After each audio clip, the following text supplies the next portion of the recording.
Deputy members, staff, members of the gallery, welcome to council meeting for Tuesday the 25th of June.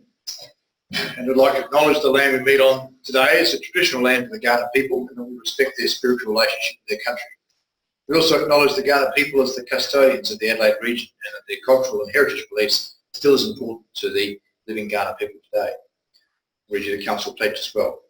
To seek wisdom and understanding as we face the duties of our united task, praying for the peace and prosperity of our city. Please be seated. Are there any conflicts of interest? Yes, I declare a perceived conflict of interest in item 13.2, fees and charges register, where it mentions Prospect Oval and then these RSL Prospect sub-branch. So I'm a member of the Prospect RSL committee. I'll remain my chair for discussions and vote. And I'll declare a perceived conflict of interest in item 7, where it mentions about the donation of $10,000 by Friends of the Prospect Library Committee. As I'm a member of Friends of the Prospect Library Committee, but noting I declared conflict of interest and abstained from voting on the donation at Friends of the Prospect Library meeting due to my role as a councillor, but I'll remain in my chair for discussion and vote. Sure. So that was 14.7, is that correct? You have to 15. Yeah, 13.2 and 15.7. I think there is a 15.7. Agenda's long enough, so I don't want to add any more. Is that right? Is that the click report, is it? Oh, sorry, yes, that's the Community Hub Library and Innovation Centre Click Project update. Yeah.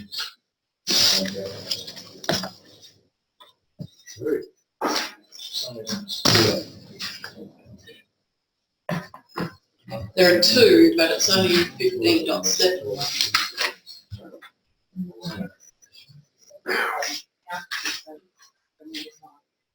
That's going to confuse me.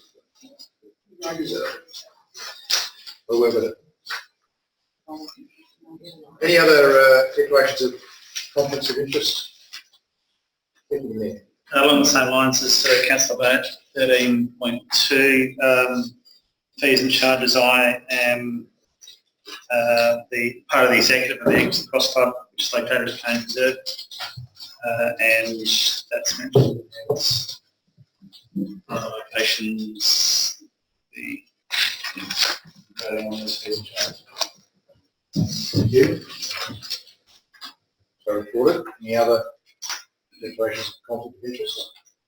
There being none. Thank you. Move on to deputations. We have nil. Motions on notice. We have 2.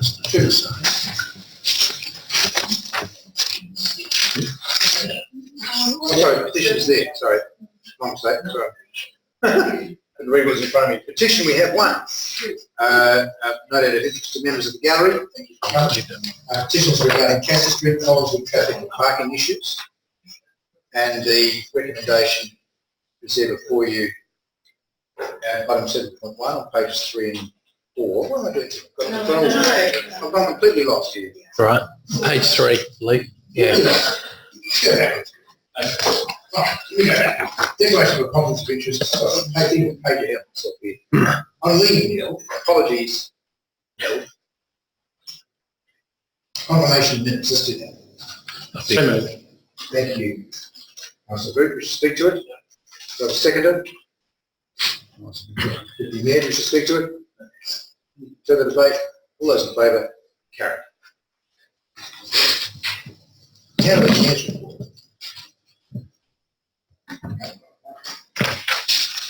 Before you nice read, go ahead and move it as it is. Happy to move that way, man. Councillor Group, wish to speak to it? Do I have a seconder? Councillor Pearce, wish to speak to it? Can you elaborate on the meeting with Anthony Farina, really investment attraction? Yes. We asked to catch up with Anthony because he's the managing director of Farina. Constructors BFC, who've done a reasonable amount of work along our corridor zones. Not so much to talk to him about the corner of Wilcox Avenue, although he did take opportunity to say he's got a number of traffic management issues to deal with, which he knows, and he has a good start with. But more to say what's over the horizon, how you're finding the investment market, because he, in all the developments he does, his company retains a stake as a shareholder in the development. It's not just a straightforward builder.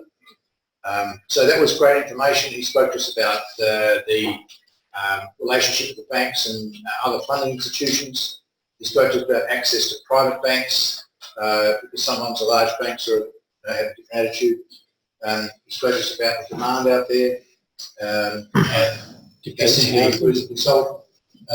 And it was, and showed us around his premises where he does prefabricated bathroom modules to get the quality up and speed up construction. There's a lot of development work. Probably got about 30 development projects underway at once. So the scale of the company is significant. And generally, we had a discussion around how we would attract investment into City of Prospect and the sorts of players he reckoned that he got speak to. So it was quite a productive meeting.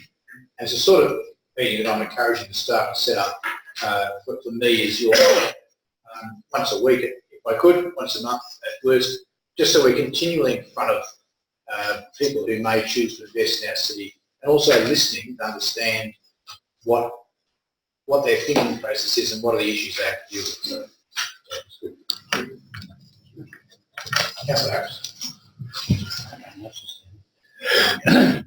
Just a question, you met with Sanderson, the local MP, Yes. particularly to talk about the railway line.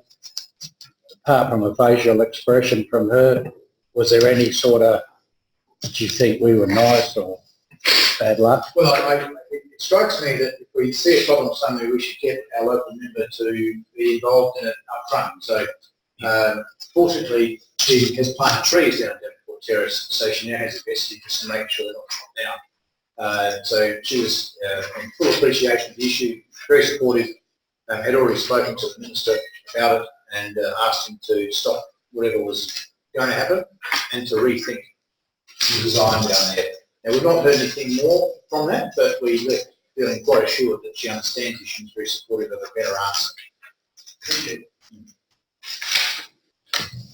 Any other queries? So there were two questions, and Councillor Pearce will speak to it as seconder. Do you wish to debate any more? Any further debate? That concludes the debate. All those in favour? Yes, it's carried. Yeah, council member reports and briefings. Are there any? Just a quick query to the administration about when the inclusion of the question time bit for the public will actually be coming into the agenda. I was led to believe it was going to be this meeting, and I actually had in plan to invite a couple of residents who had wanted to ask questions of council, so I was a bit disappointed to see it wasn't included. So that's More a question. more of a question.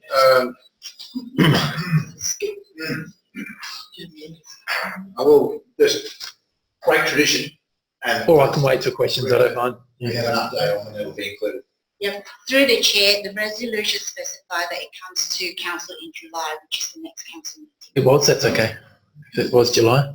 Okay. So what your point, does that mean we need to approve it under agenda format, or is that effectively done through that resolution? Through the chair, council has resolved to include that in the agenda, and that was the conclusion. So that does. Correct. Okay. Cool. Thank you. Any other council member report or movements? Councillor Smith. Attended the citizenship ceremony a few weeks ago with the mayor. It's great to be there and, with the new citizens, during that significant event. So there was lots of, excitement and people wanting to chat. So I always think that's a great opportunity to get in there and speak to our new citizens. Further, Councillor Harris. Yes, this made me think. I was very privileged through our gallery and our staff in the gallery to, during Refugee Week, to have an opportunity with a man called Patrick that came from Africa, Senegal, I hope I got it right, but came from there, and he spoke about his trip coming over here and his family and where he was going in Australia and what was happening and all that. And at the same time, another gentleman that was an artist painted him during the session while he was there. So it was a mixed thing, but there was a good 20 or 30 people there, and it was very interesting. And I think the gallery should be congratulated in putting it on. So, thank you. Any further council member reports? Councillor Barnett. Yes, the chairperson of Prospect Local Environment Group, Francis Patrick, spoke to me yesterday, and was very keen to collaborate or liaise with Prospect Council on its July, plastic-free July. They had a very successful event last year, so we'd like to build on that. We've got some tasks to do there, but I do note that was in a report that Simon gave to us, that was, I think, mentioned to collaborate, do something with that. Okay. Any further council member reports? If not, we'll move on to where I was mistaken, the act. Petitions. Item 7.1, petition of Cassie Street College and traffic and parking issues.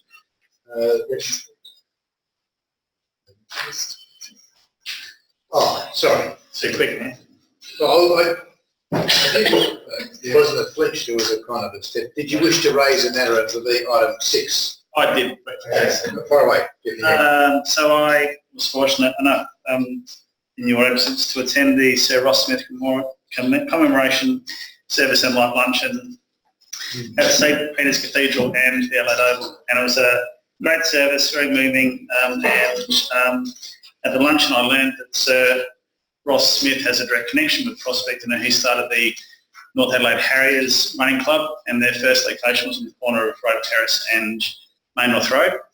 So I think there was another connection there. He may have gone to school or lived locally. So I think it might be an opportunity to explore that relationship and see if we can tap into what's going on there, because it's the centenary year of that fight, so there's a lot of stuff happening. So if we have the opportunity to explore that and see if we can get to know a little bit more about it, that'd be good. And thank you for doing that on our behalf. Yeah, that's right, he's not. Yeah, you never left. He's not going anywhere. Yeah, that's right. Yes, North Road Centre. Now, are there any other council member reports? Briefings. Item 7.1. The petition. We're there. Why not? Thank you. Thank you, Mayor. Look, Council, I'm really pleased to see that the residents of Cassie Street have actually brought this petition to Council, and thank the head petitioner and residents for being here tonight as well. Traffic management, as we know, with stage 1 of the Collinswood precinct has been a hot topic, and I actually believe that, having spoken to residents on this issue as well, that when the new supermarket goes in, there will be quite an impact on vehicle movements, and particularly around that Cassie Redmond Street, around that precinct. We also, in December last year, moving my Collinswood motion with the additional note from Councillor Barnett, talking about traffic management. We need to obviously assess traffic management as part of that project and as part of that precinct when the new supermarket goes in. So I welcome the petition. I welcome the report to come back to Council to look at what we could do as potential solutions. And I'm of the view that's probably a bit contrary to the answer that was given to the question. I believe that when the new supermarket goes in, there will be a traffic impact, and I'd like us to consider that with this petition as well. I do have a question for the administration, if possible, about the note in the recommendation. It says receive a note petition about a time frame, how long this will take and for this petition, and when we're planning to get back to Council. So is there some guidance on that would be helpful? Question, Director. Through the Chair, Council has also pursued this. We'll look at bringing it back into the August meeting of Council. Okay. The further question possible, so that also, to measure the impact of this petition, is it likely at this stage a new supermarket will have been opened by then? What's the update on that as well? Director Any advice on that? Through the chair, most advice we've got. was opened this month. Not sure, haven't seen it the last couple of days, but it's getting very close. Okay. Yeah, July. Okay. All right. Further, councillor? Yeah, so well, if that's the case, then that will actually, we would have at least been able to monitor that impact for a month. So it'll be interesting to look at that and how that new supermarket goes. So I do believe Cassie Street has been a problem, and I have raised my view to Pam that as part of stage 2 of Collinswood, my view is we need to be looking around that for Collinswood, looking at that Galway Avenue, Harvey Street, and also Cassie Remnant, particularly with the new supermarket going in. So I welcome the petition and I welcome the report coming back.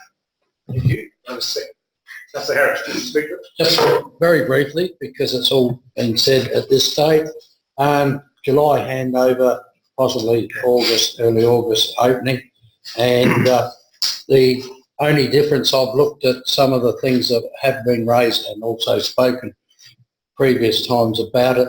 It'll be a bit of a tricky one to sort out, to get people going down towards the cemetery and Cassie Street, but I think it's possible.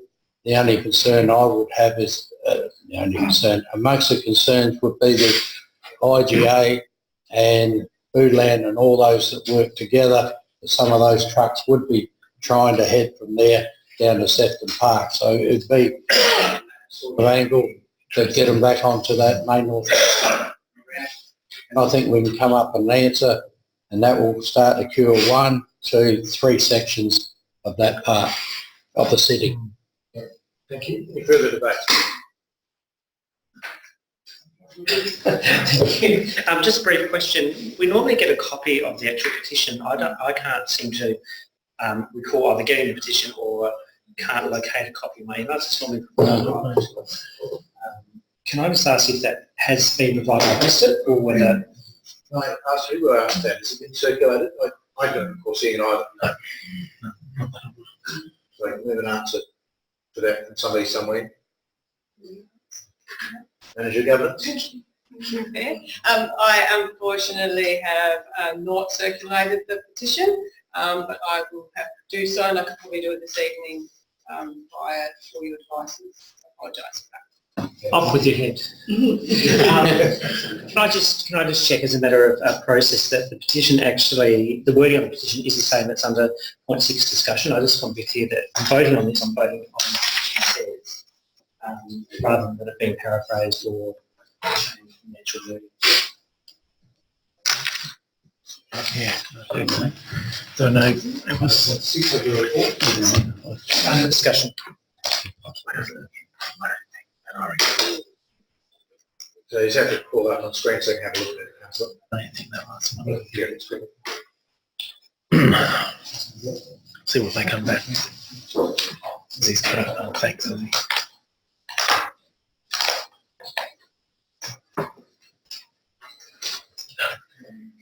Okay, definitely. Report about exactly what they were wanting, because the 3 points state that, but they still should have checked. Still should have done it. Manager? Oh, sorry. It is.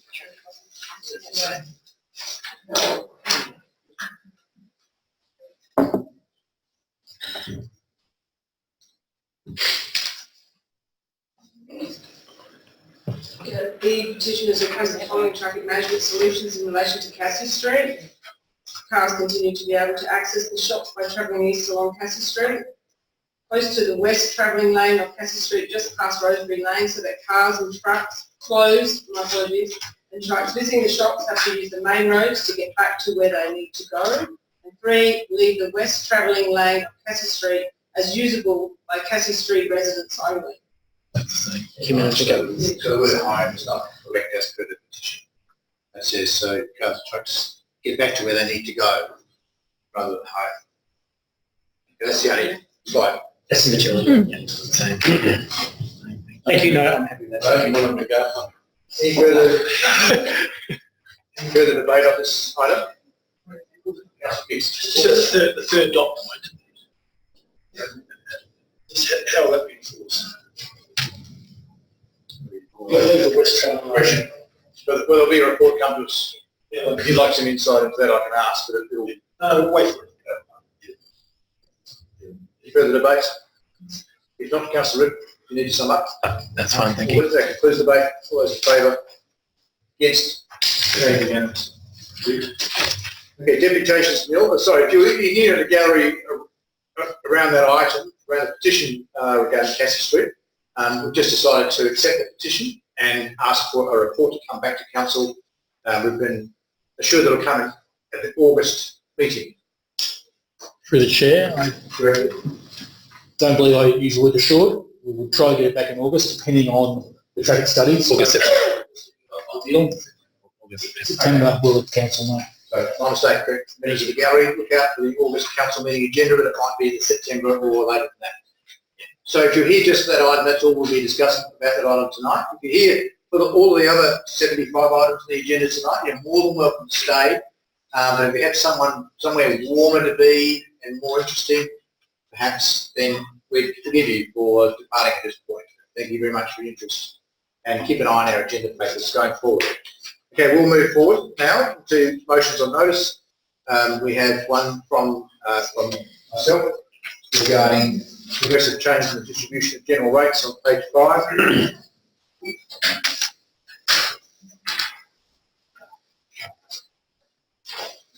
The motion there is before you, members. Council notes desire to progressively shift the rate burden from households to the commercial and corridor development sectors, and request the CEO provide the following. Firstly, acknowledging the strategic target of 4.22, Council continues to increase its commercial corridor development and retail sector rate income. Is a 1%, sorry, that's not worded quite right there. Is a 1% shift to these sectors each year of a 2015-16 base of 17%. The staff report to Council twice a year on progress and forecast progress in the next 2 years based upon probability analysis of development applications under assessment, approved or under construction. Second point, that each annual business plan include and respond to this analysis. Third point there, that the Council's economic development plan and activities be focused on achieving this strategic target, including taking direct action in response to trends revealed in the forecast, progress reports that deviate from the target. Apart from the grammatical errors here in the middle, apologies for that. I think what I'm trying to do is capture what happened in our budget workshop. We all know we want to shift the rate burden from mum and dads and side streets to the corridors. It's one of the big reasons that we rezoned them to take larger scale developments up to 4 levels generally. It wasn't for fun, it wasn't for decoration, it was deliberately to make sure we earn more out of our main road corridors. My analysis shows that Norwood and Unley get about 26% of their rate income from the commercial sector, which is mostly along the main roads in those 2 councils, not Toad, but mostly. And it strikes me that Unley and Norwood are pretty pleasant places to live. They have very high property values. No one complains about the level of commercial development or anything else there. So it seems to work, that ratio seems to work very well.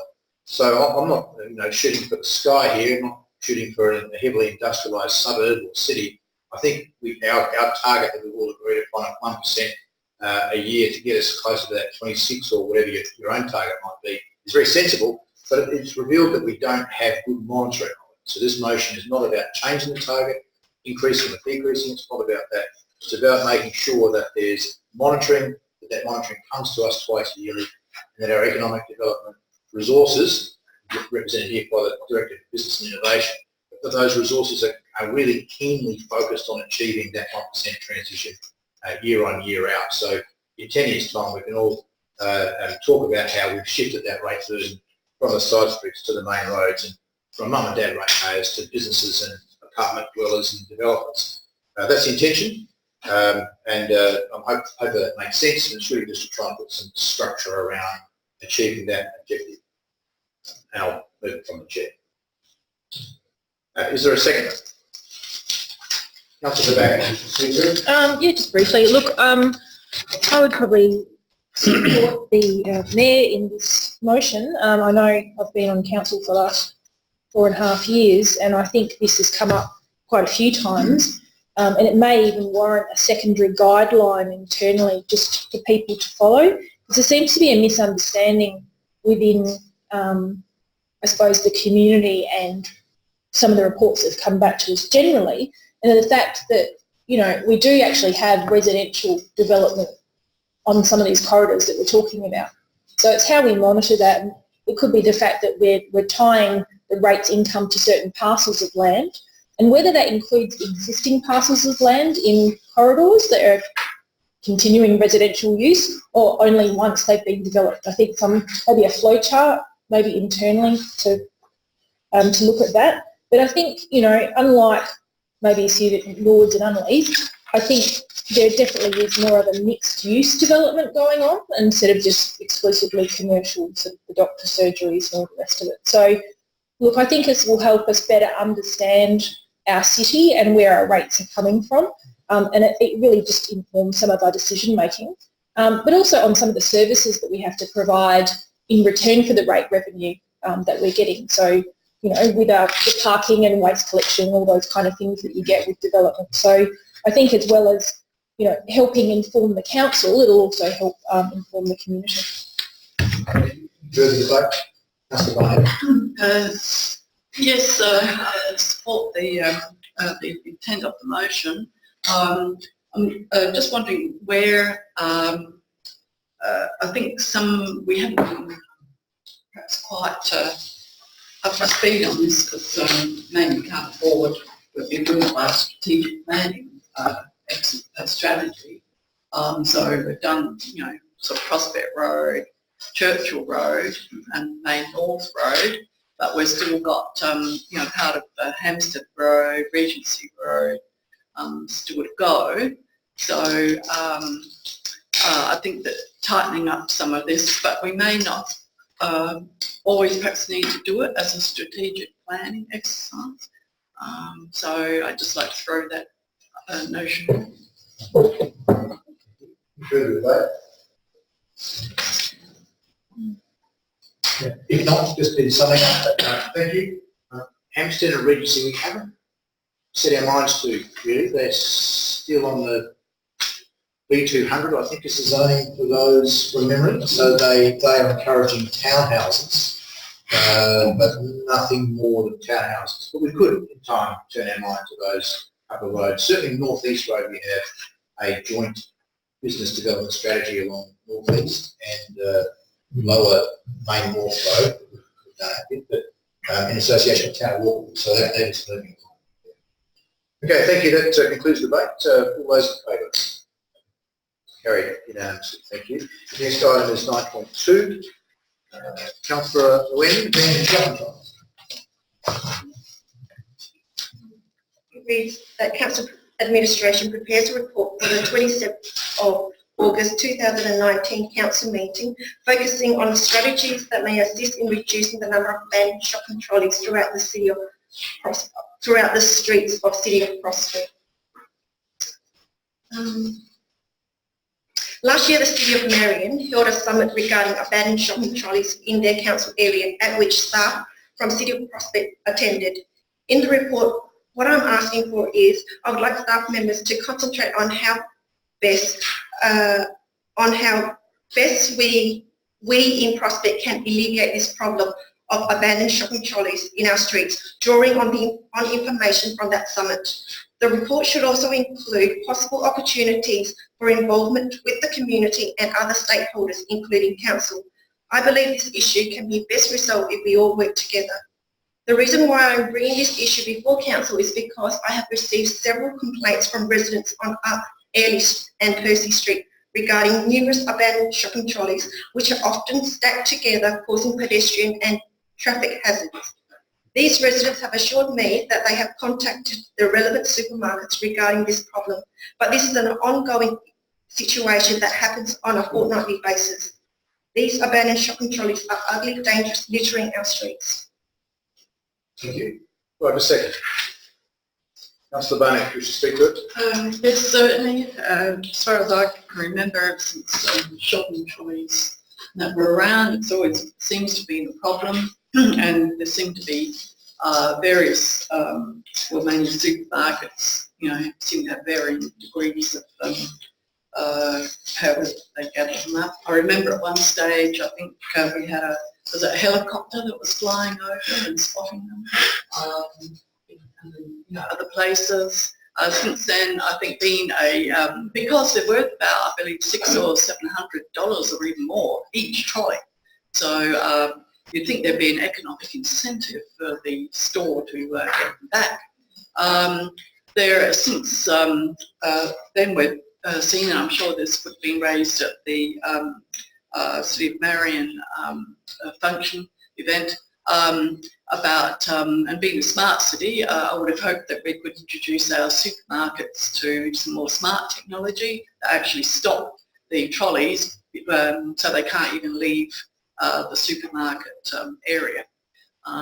So I think I commend Council for bringing this to our attention and look forward to the report. Thank you. Any further debate? Councillor Richards. Yeah, just want to commend Councillor Nguyen on the motion. I've seen them even through Sefton Park and Broadview as well. It's a great idea. We can look into it, and the administration gives the administration time to come up with a solution. So well done for bringing the motion to us.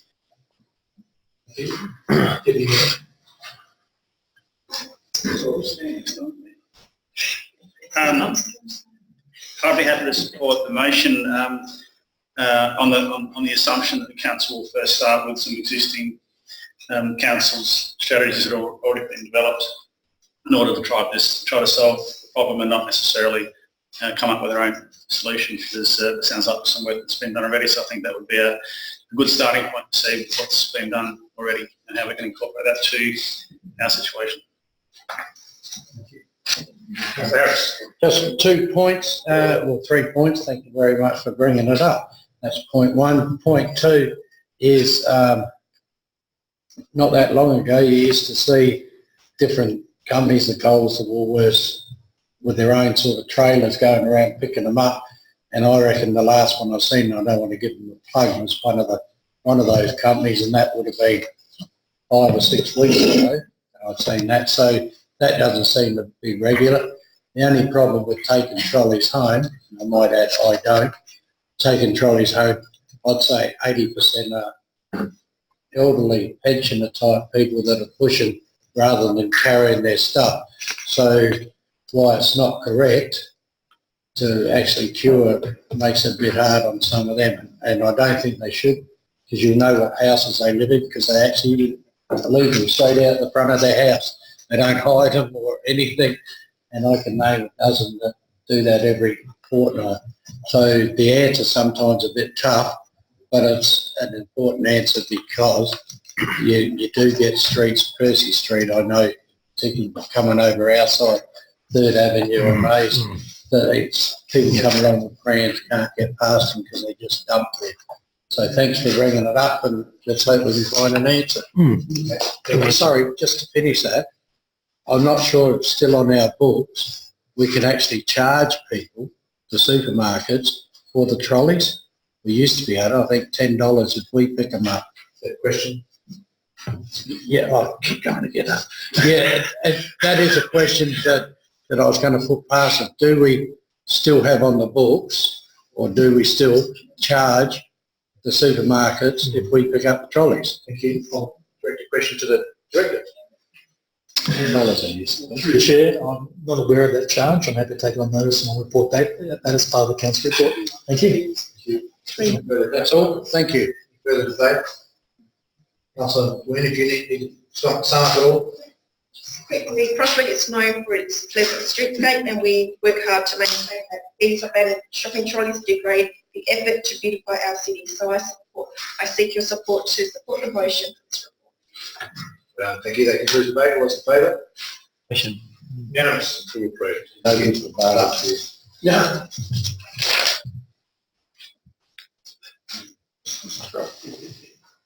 Okay, this concludes motions on notice.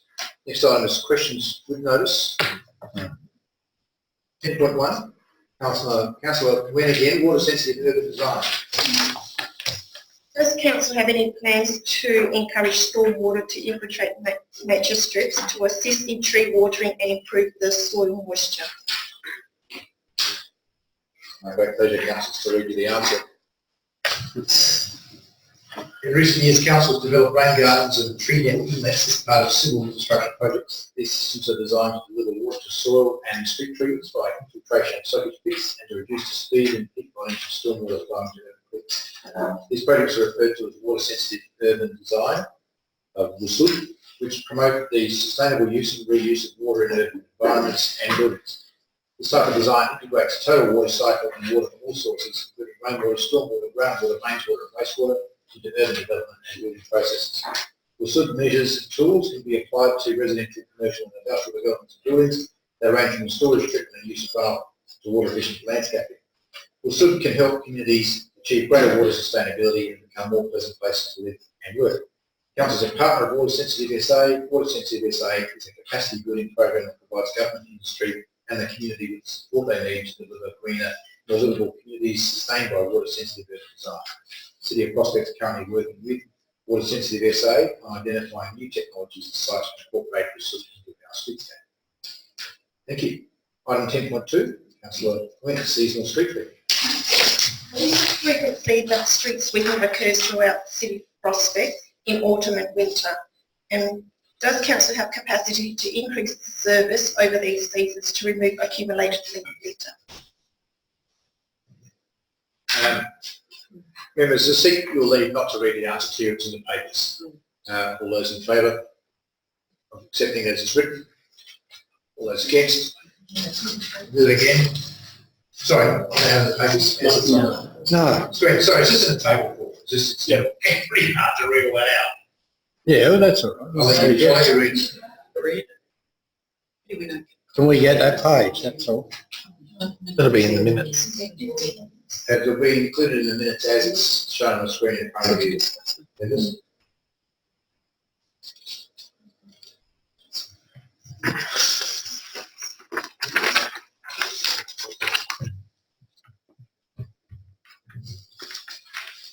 Scroll down. Let's see if council are there.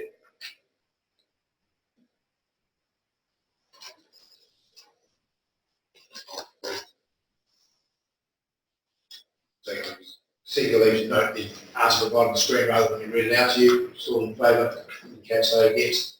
That's done, thank you. I'm sure we have to revisit that rule. I think it's just a reading. Thank you, Councillor Wayne, for bringing those to your attention. And no doubt, members, you'll look at that answer, and if you're not happy, someone will bring a motion on notice back to us. If you change this, we can copy the answer there. Questions about notice? Are there any? Councillor Barney. No. Oh, and I'm standing, so my osteoarthritis gets in the way. My question, is the installation of artificial turf or similar plastic-based product allowed on verges in the City of Prospect, having regard for the council policy on reduction of plastic in council's operations? And what can be done to remove the product from council verges? Richard? Through the Chair, thank you for the question.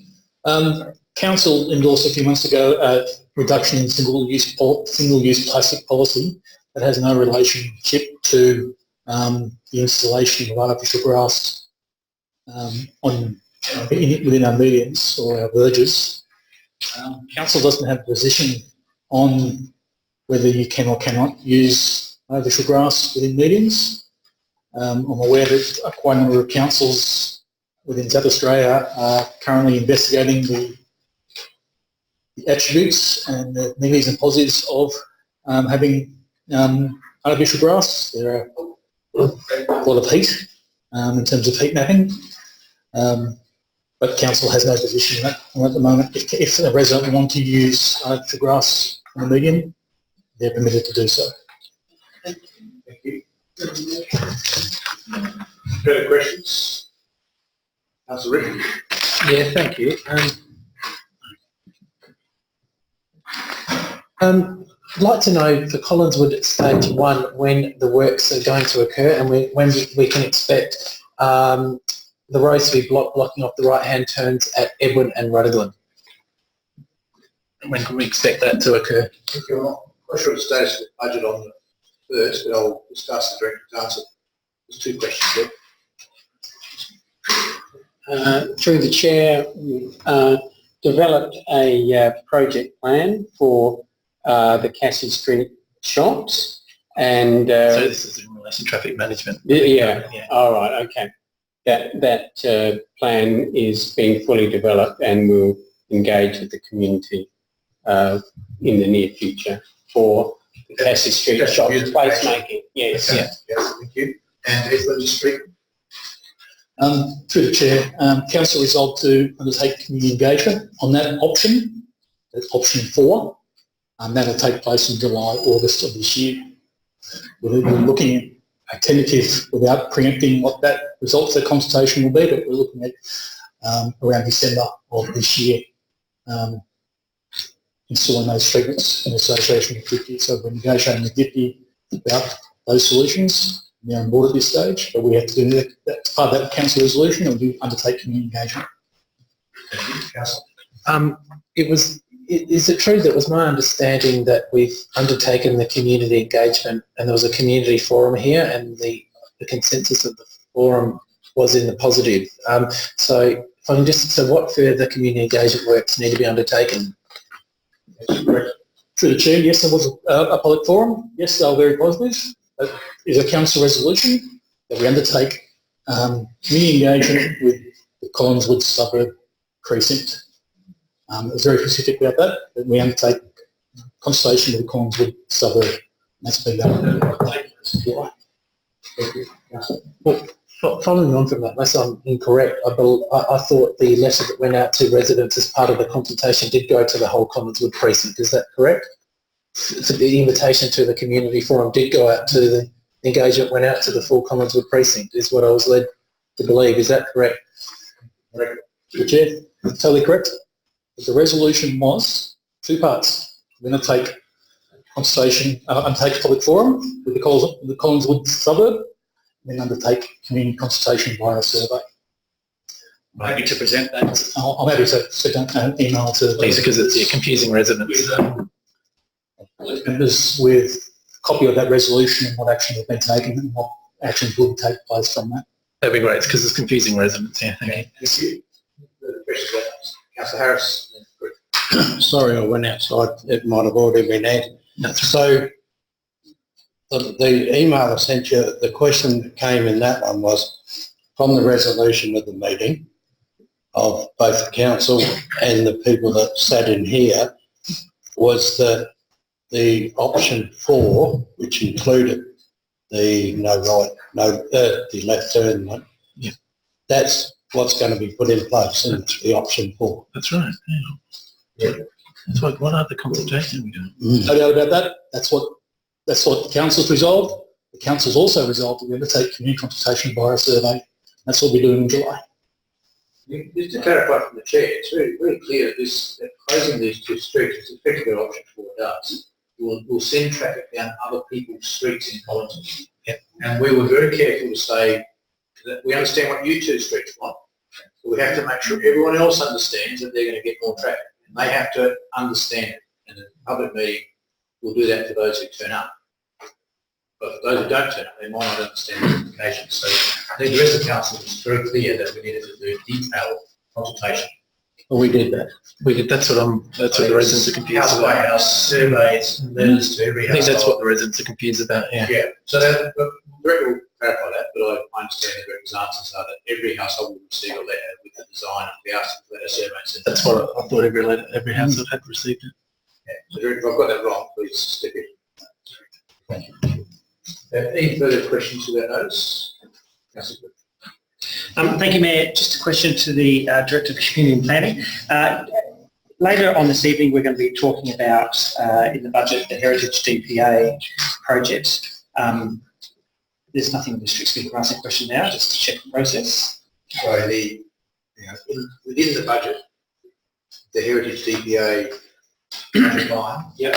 So I've got a broad question, not about the budget line, but about the process of undertaking a heritage DPA, as to how long that process would normally take under normal circumstances. Through the chair, difficult to describe normal under a DPA. My experience of nearly 20 years in the sector, I would say that the shortest DPA I have seen would be the Urban Corridor Zone one which we did recently, which was nearly 2 years. A heritage DPA closer to 3 to 4 on average, I would say. Notwithstanding. Thank you. Councillor. And a second question, so if DPA took that long, in terms of other changes to the planning system at the moment, how would that intersect at the latter end of our completion of that work? Through the chair, if the DPA was to go through the normal process and take the normal, would reach a point where the new system would take over and, in my opinion, render that DPA potentially irrelevant if it wasn't finished.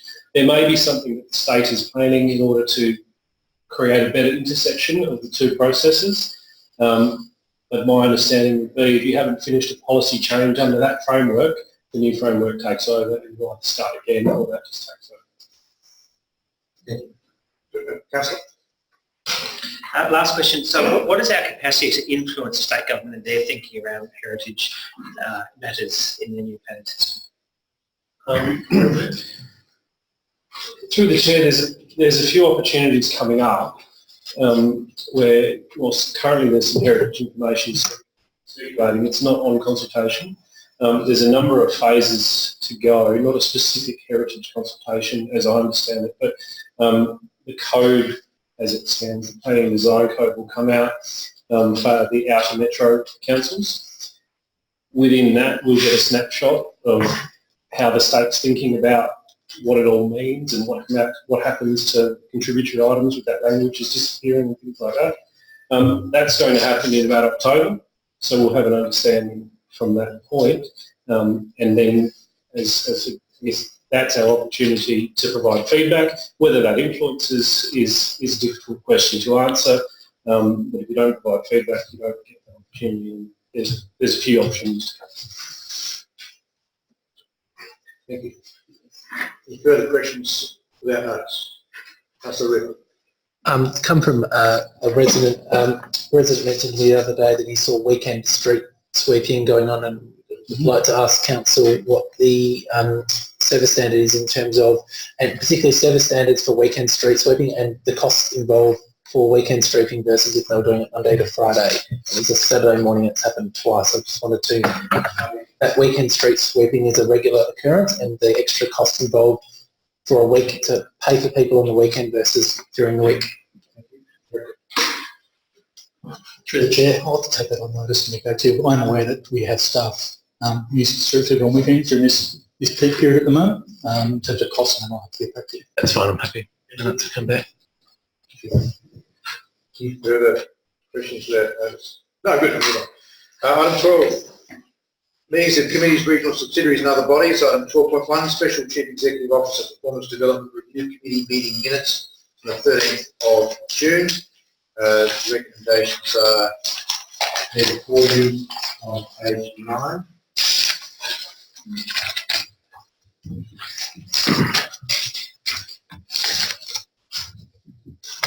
Chief Executive.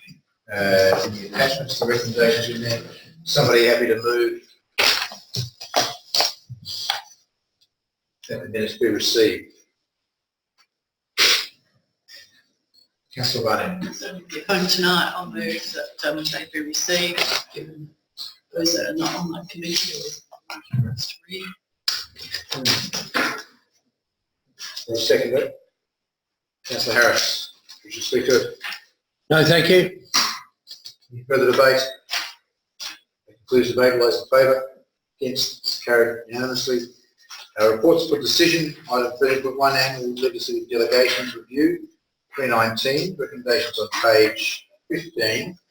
I know I sent in a pile of questions, so and I understand there's a revised set of delegations. So could we just have some clarity around some of the answers? Perhaps Manager of Governance, give us a rundown on what's been updated. you. We have acknowledged the new legislation, so there's a number of sections that have been added. That's in the table of changes essentially at the top of your report. So we've highlighted, if next meeting, in these areas to refer exactly to the paragraphs in the delegations manual, as it's quite lengthy. It's simpler to search by a number. And in addition, as per the Mayor's correspondence, which I hope you will receive, there was an area specific under the Local Government Act, under section 169, which is around objections of valuations of property, those valuations that are made by our council. There was a little bit of an anomaly there. Mayor Loughlin picked up that under paragraph 3B and 7, there was not delegated to the CEO. It was at odds with the delegation to the CEO for all the other paragraphs. Essentially meant that we would have to come back to you to write to respond to the objection, and it seemed quite administrative. Hence, we've also included that under paragraph 314 at the end, 1599556 have been changed to actually delegate that power to the CEO. It's very administrative and it was a bit odd, so it's historic. So those are specifically listed there. Do you want to talk about the other ones? Yes, so you could have raised a couple of other items about adding some conditions and limitations around a couple of items. Good, thank you. In addition, Mayor Loughlin raised some concern regarding development regulations and some conditioning and limitation. As you know, as members, you are able to provide the CEO with a head delegation, but you're also able to condition or limit that delegation. Specifically, this related to the Council Assessment Panel. They already have a number of standardised limitations and conditions. Mayor Loughlin just raised that there may be additional ones. We didn't address them because we thought that was a further conversation to have. In addition, with a question on should section 48 of the Local Government Act under prudential requirements, which is quite structured, as in when we do large projects in excess of $4 million, or as a percentage of our revenue, that we should undertake a prudential exercise, which our audit committee often are involved in, and it's undertaken by third-party professionals to do those. So Mayor Loughlin questioned whether or not that should be delegated to the CEO, and it currently is.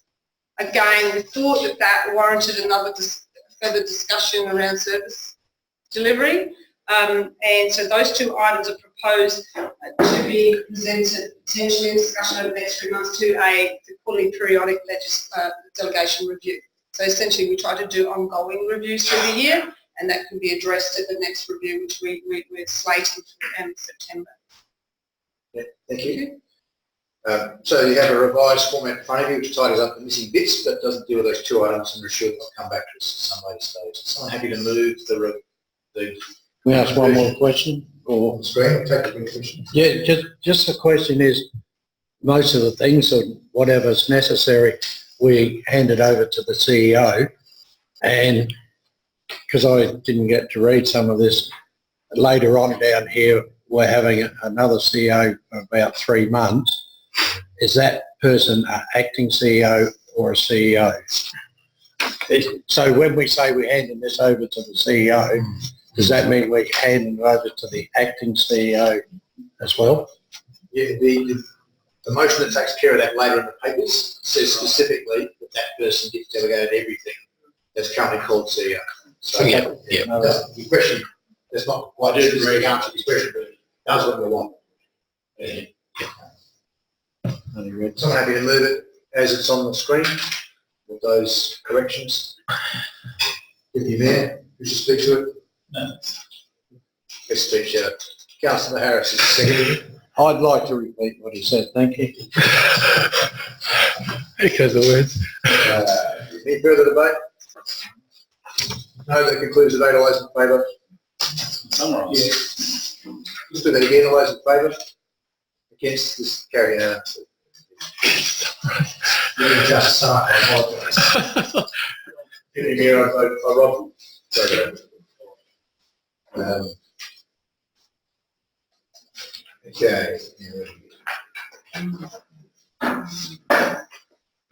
So glad I read it though. It's great. Item 13.2 is fees and charges register 2019-20.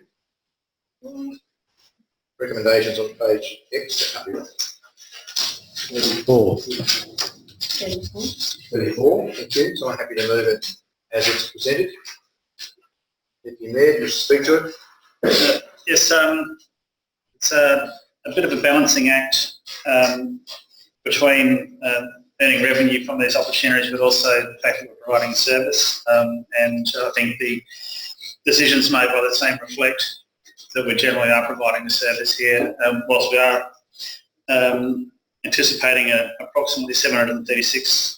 I was excited that I thought that might have been million because of that second column, but $736,000 from this, which represents only 2.99% of total operating revenue.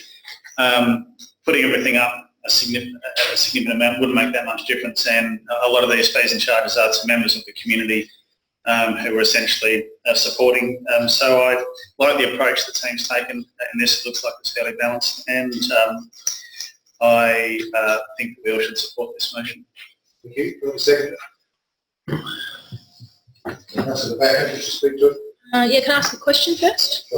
Look, I was looking through the register and maybe I couldn't find it, but I couldn't find the meeting rooms in the new Panthy building, so I'm assuming they're free of charge? Yes, they're excluded. It's in the report, current report. Okay, so yeah, I was looking. Yeah, no worries. Through the chair, that's correct. Okay, no problems. That's good. So similarly, sharing Deputy Mayor Larwood's sentiment that we're providing a lot of services for the community, but one of the things I'll be cognizant of in the next 12 months is how our facilities are used. And I'm really looking forward to seeing the leasing and licensing policy come back to us. So what we're actually getting in return for supporting, our clubs and our community activities. And I think it's also important to remember that we can have a heap of fees and charges, but if they prove to be a barrier and we've got a beautiful building with a lot of empty spaces, we're not actually achieving our strategic goals. So I think it's good to be mindful and see if it's actually a barrier to using spaces. And so I'll be looking at that closely. Thank you. Thank you. Further debate? Next, you need some. Oh, sorry, Councillor Group. Sorry, just a brief question. I was just debating on whether to ask it or not. So in the fees and charges register, it talks about the purchase, installation and maintenance of trees. One tree is $820. And I think I know the answer to this question, but I'm going to ask it anyway just to be very clear. However, if we have someone developing a site in the City of Prospect and they remove a tree, they're charged probably 10% of that amount. Can I check, well, sorry, let me ask that as a question. What is the charge of replacing a street tree to someone who's developing a property where they remove it? Thank you. Somewhere? Through the chair, each tree is assessed on its own individual basis, and we're not taking an amenity value for that tree. So there's no set value. That's individual assessments undertaken by a horticulturist. So Director, just give us a range of the values. Just to try and answer the question: is it $802 or is it something? Through the chair, it's often thousands of dollars. So let me maybe ask a second question, because I understood that if a resident removed a regulated or significant tree, and I've just had some experience with someone about a year ago who was doing this, the charge was much less. And I think to the development in Richmond Avenue, where a street tree was removed, and the replacement cost of that tree, which was a mature tree, was under $100. That's my understanding. I was on CAP at the time. And so I'm just trying to reconcile the cost of replacing a tree in the development process versus somebody who wants to put a tree in a park, which seems to be inconsistent in my thinking. Maybe it's something that you can get back to me on, but I just, I'm sure that the amount has been lower in the past. So I'm not sure if that's a development question or not. I'll ask a question on your behalf. Has there been a change in the process of having trees removed for development purposes in the last 3 years? Through the chair, no fundamental change or no, I guess, direct desire or application of change. That being said, the circumstances might be different. I'm not sure whether Richmond Avenue we were dealing with a tree within the site or outside the site. An approval for the removal of the tree within the private land, there's no fee. That's not an amenity question, that's a development approval question. I'm not sure if Richmond Avenue had it was a large tree in the street. So I have to check what happened in terms of that amenity assessment, but I understand it was replaced by 2 trees, which may have been part of an offset rather than the fee itself, but we can check those details. But no philosophical change in process, but given that each one is assessed on a case-by-case, site-by-site, the outcomes may appear different. Okay, thank you. Yeah, look, if there is any information from me with the directors, if you have to come back to us with that, I'll also dig around my files to see what I can find. Just when I saw that figure, I was quite surprised because in my mind it was the cost that we're charging some people is 10% of that cost that we've got our fees and register.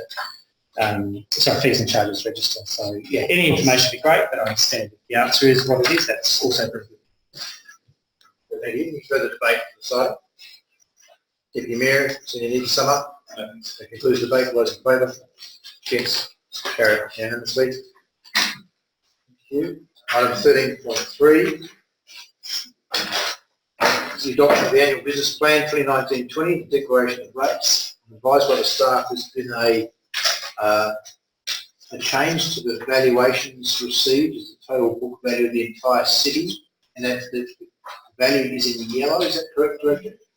Through the chair, that's correct. That's valuation received yesterday. So hang on, there's 2 figures there. So the 6.4 figure is to be deleted. Is that correct? Through the chair, yes. Okay. Otherwise, it's like 6 gazillion dollars, which would be pretty cool. Okay, so the value goes down slightly to 6.2 billion, and if we just scroll down, it changes the rate in the dollar just very slightly from 0.29813 to 0.29808. So we check directly. Confident, super confident. Right, so had the discussion, so I'm happy to move this way with that minor correction to the distribution. Legal movement. Say again?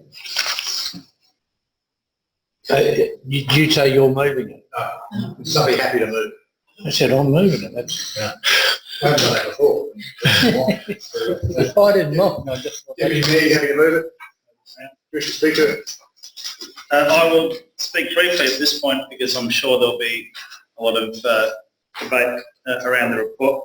First of all, congratulations to the team for putting together such a comprehensive report. They take on board our feedback each year on ways to make the report more consumable by ourselves and by members of the public who are interested in it. And a lot of that is pictorial examples of how money is spent as opposed to just reams and reams of figures. So I'd like to pass on my thanks to the team for doing such a great job of putting together a comprehensive report. I won't reference every single page in the report, although by the time we get around the table we might have done that. So that's all 15 pages and then we'll focus. But just a few, I always like the image on page 99, where does each $100 go? And I think that was one of the things that I was able to roll out in my election campaign when people were talking about rates too high, etc. I was able to ask people which of these areas they would like to cut out, and generally,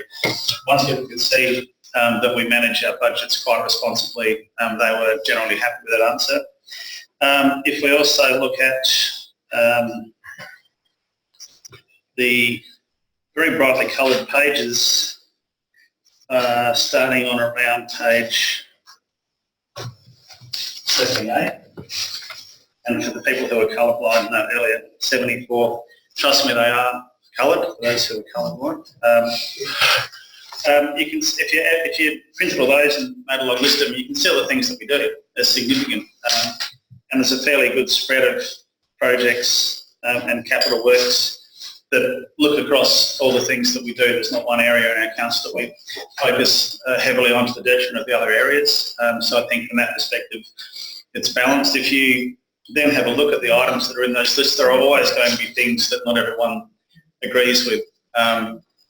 There are a lot of things that I think everyone agrees with, but there are always the types of projects or the ways that we allocate our expenditure that not everyone's going to agree with. But I think yet to be determined through the conversations tonight, so far through the process. I think everyone around the table has been fairly cognizant of the fact that there are a lot of elements to our community. There are a lot of specific interest groups and a lot of people who want certain things and don't care about other things and vice versa. So I think that balancing all the wants, needs and desires of us folk around the table plus the people we represent is a really good juggling act. Oh, sorry, it's a difficult juggling act, and we do as good a job as possible of that.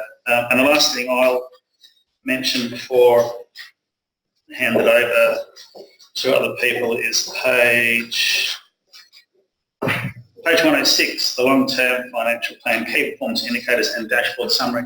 So this is a really important part of this report, and to me it says that we're doing a good job. We've got targets that we set ourselves, which are long-term targets. This is not a short race. It's not about this year or next year. It's about the next 10 years.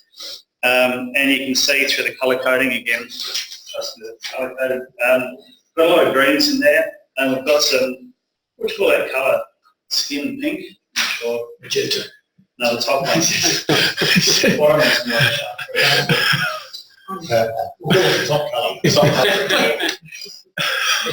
in year 1, 2, 3, 4 and 4 we have got some areas where we're below acceptable target range, but there's a whole lot of reasons behind that. But the good thing to note is that we're not delaying difficult times. We're addressing the expenditure now and the kind of things that we want to do now. We're accepting that there'll be a few difficult years, but after that it looks like we're back on track according to this plan. So I'm looking forward to the debate around the table on the annual business plan and look forward to summing up in around an hour and a half's time.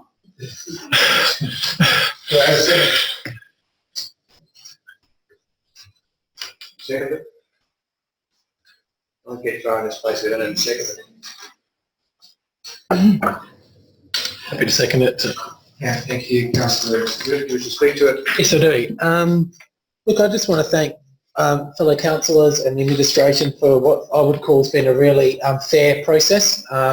Really enjoyed putting, and I've always felt comfortable putting ideas forward, and that's something I've really appreciated from my first experience with the budget here. So thank you to council administration and fellow councillors. And I look across the board, and I remember during the election campaign and copying comment after comment where people are saying, oh, more needs to happen in the East. What's happening in the East? More needs to happen. Well, I can report, and I know Councillor Harris will have a report, that there is actually a lot in this budget for people in the East part of the council. We're looking after, the Broadview Football Club roof. Definitely with the asbestos issues and the leaking issues, which is overdue.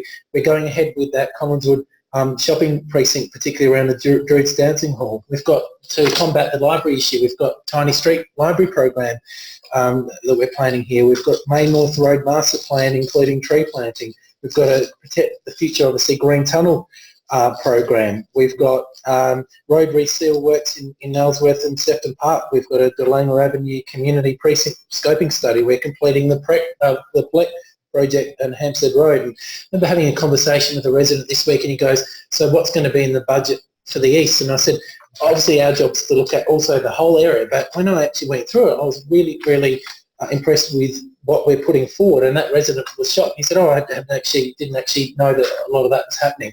So I think a lot of that perception issue is around, obviously, communication, because there is a lot in here, and I'm really proud to be seconding this budget tonight, as well as overall, just complete painting. I'm really excited about completing painting. I'm excited about we're doing the Green Tunnel space. So I'm excited about Network Prospect and how we're advancing in those areas.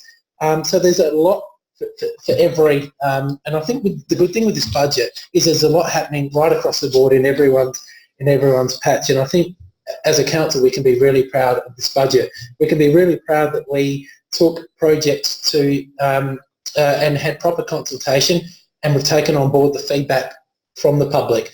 Yes, as I'm sure people will talk about, there is the issue with the EPA waste levy, coming in.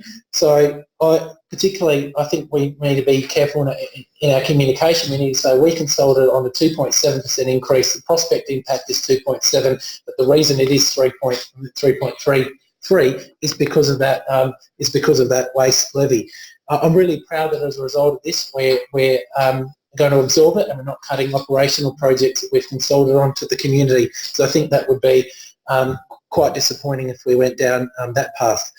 But I think in future years, I'm glad Councillor Groot started the conversation a couple of months ago with what we're going to do with our waste and our bin structures. I think that's going to be really important for us to really seriously look at this space and how we can reduce our waste to landfill, how we can educate the community that we need to be people need to be putting their food in their green bin, so it's not all going to landfill. And I remember at that waste seminar run by Craig Russatelli, how he said that if we can fix the food going into the green bin, it's going to fix 40% of the waste industry's problem. If we can do that in Prospect and fix 40% of an issue here, we can really look at reducing the amount we send to landfill. So I think that's I'm excited to see where we can go with the what we do, how that report looks into the bin structure moving forward. So look, I'm really proud of this budget, and I'm really proud of our process, and I look forward to seeing what the views of other elected members. Thank you. Further debate? If any.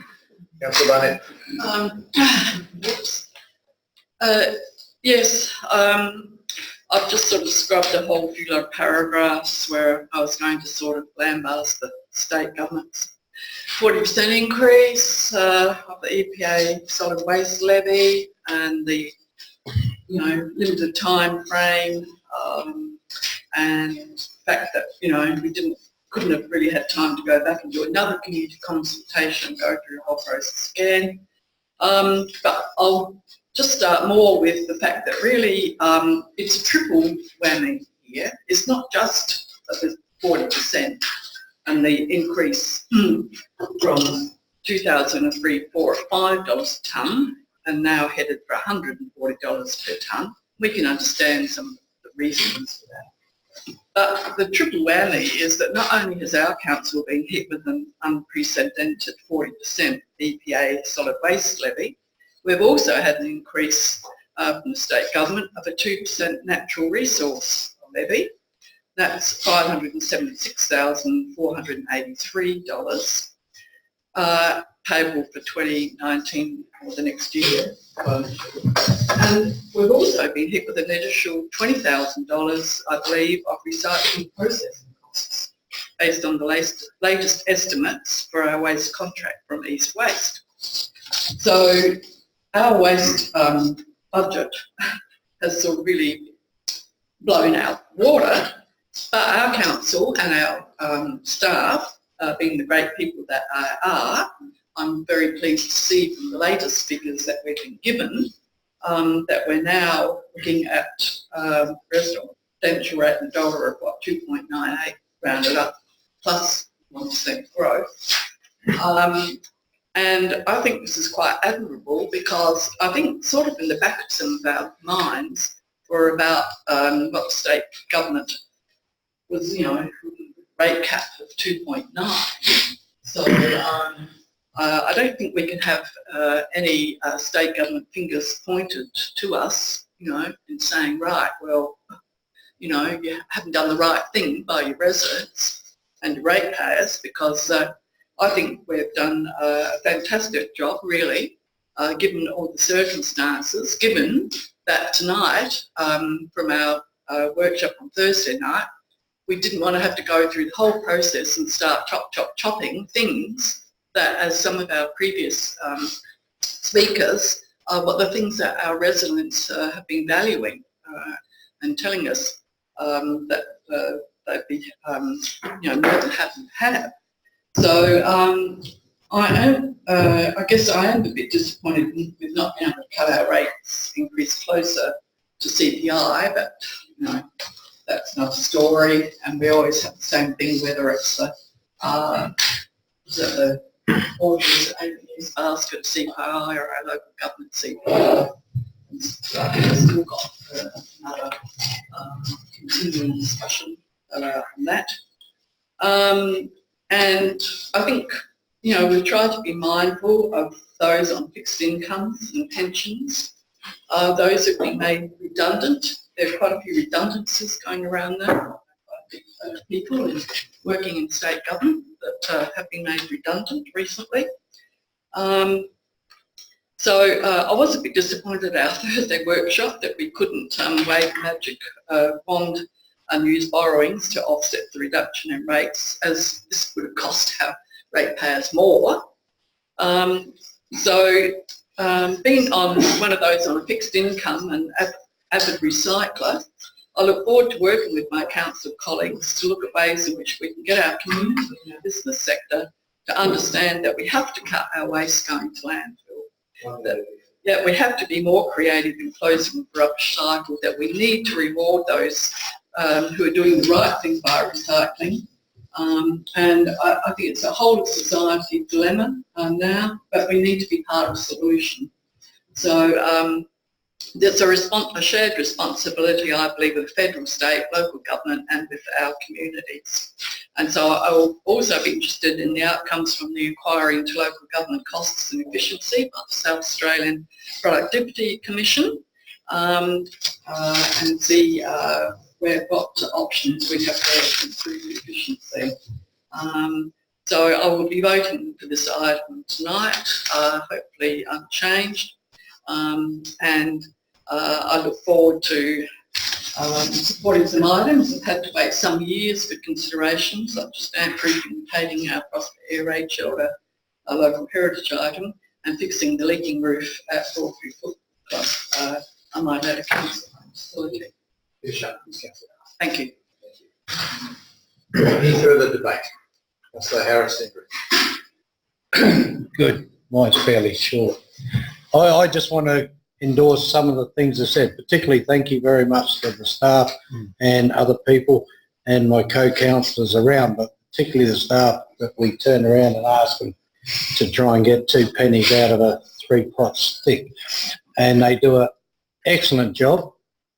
They knock off half of the things I want, and I'm willing to accept that on behalf of everyone else.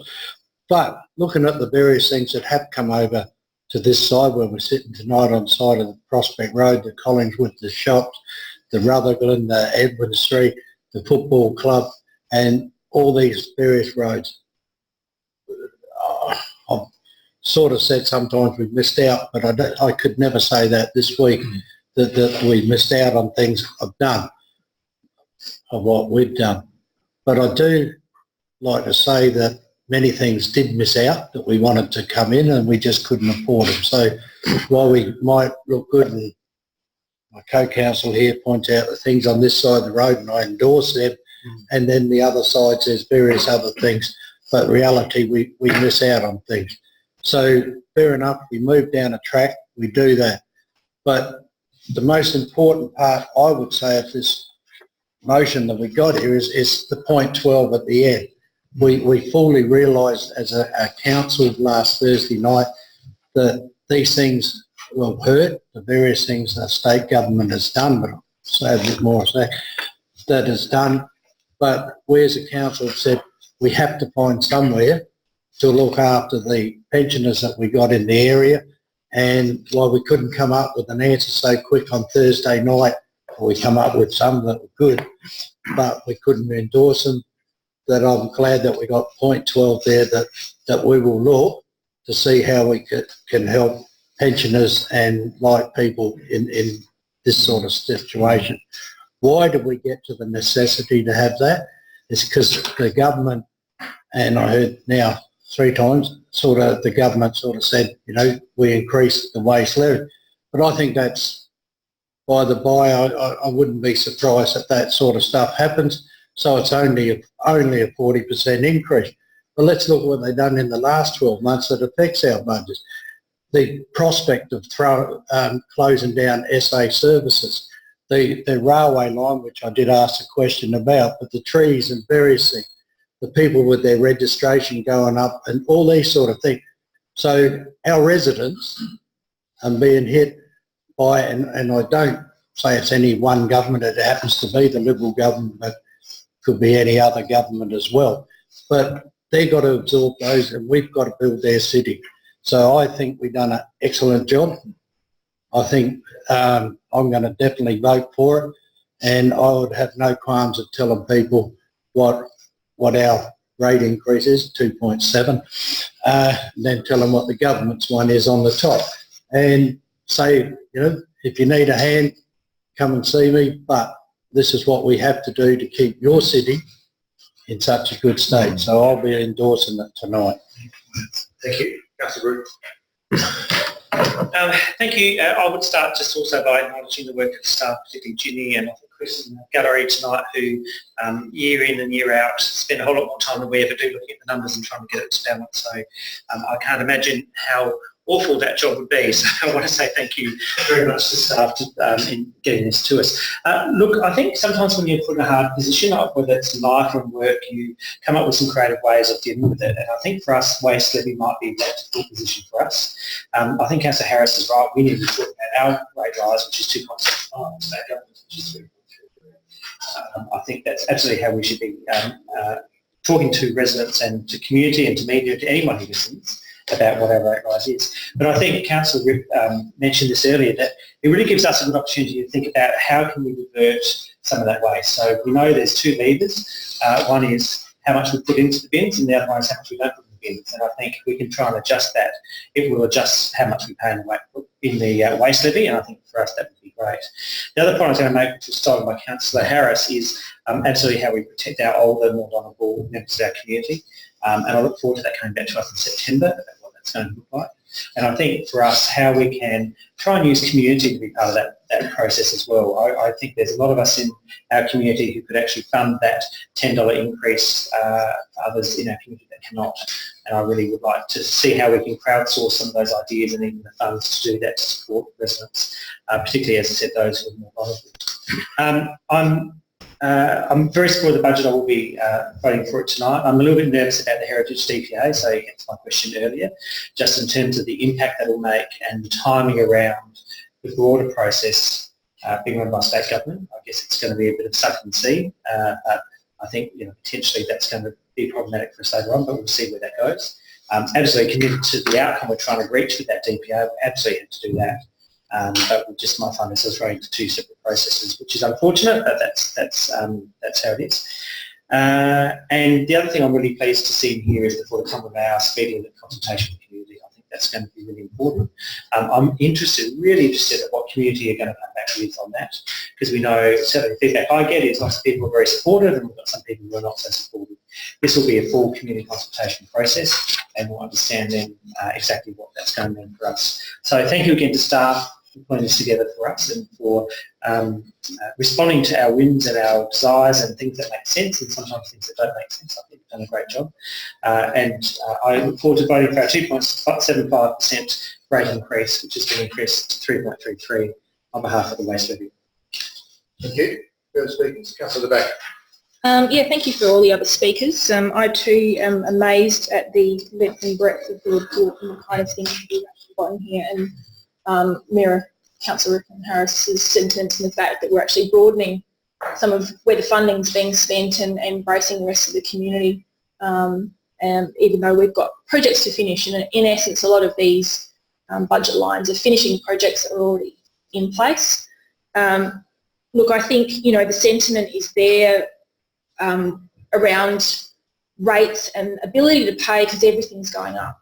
So our community is not necessarily going to differentiate, and I think Councillor Nguyen's comments earlier about, if you see shopping trolleys in the street, if you see the roads chock full of cars, if you see, bins left out, you think, well, my rates are going up, how is my amenity changing? And I think we need to be cognizant of service levels and really have a good look at our strategic plan and service levels in coming months, because I think it's a great notion to try and do everything, but I think we have to be more strategic and say, okay, how can we do this better? And maybe some things the community can do part of those things for us, as evidenced by some of the great things the U3A are doing. Look, I think I was toying with the idea of a variation, and look, there's still some members that haven't spoken yet, so I'm not going to test the floor, but there might be sentiment. So, and certainly I'd like to hear maybe other elected members' sentiments on the following spending. So there was a $270,000 budget amount for the Vine Street component of the CLIP project. So in effect, we were waiting for plans to come back to us and they never did. So I, as much as anyone, I've gone on about jacaranda trees and activation and all the rest of it. And haven't seen anything. So there's a budget line in here that we've got no plans for, and there's been no consultation with neighbouring businesses and, you know, residents and the community as far as I know. So of all the lines, that was probably the one I was looking at. And now when I went past Walkerville Library this morning, it was absolutely beautiful. They were doing the, you know, the plants and all the rest of it, the trees out the front. It's a beautiful building, not a soul outside. Everyone's at the coffee shop out the front. So I'm very cognizant of the importance of getting that street activated, but does it have to be done in this financial year? So I think if there was opportunity to pull something out or defer it for a year, that $270,000 budget line could be a possibility, but I would be interested to hear what other elected members that have yet to have their say think. And just in response to the Heritage GP, I can understand people's concern about it. I'm very supportive of it because, as shown with Devonport Terrace, if you don't stand for something, you'll fall for anything. And I think it's up to us as a council, if we have the political will to say, this is what we want, this is what the community wants, and invest that amount of money. And I think it's an investment in our community going forward.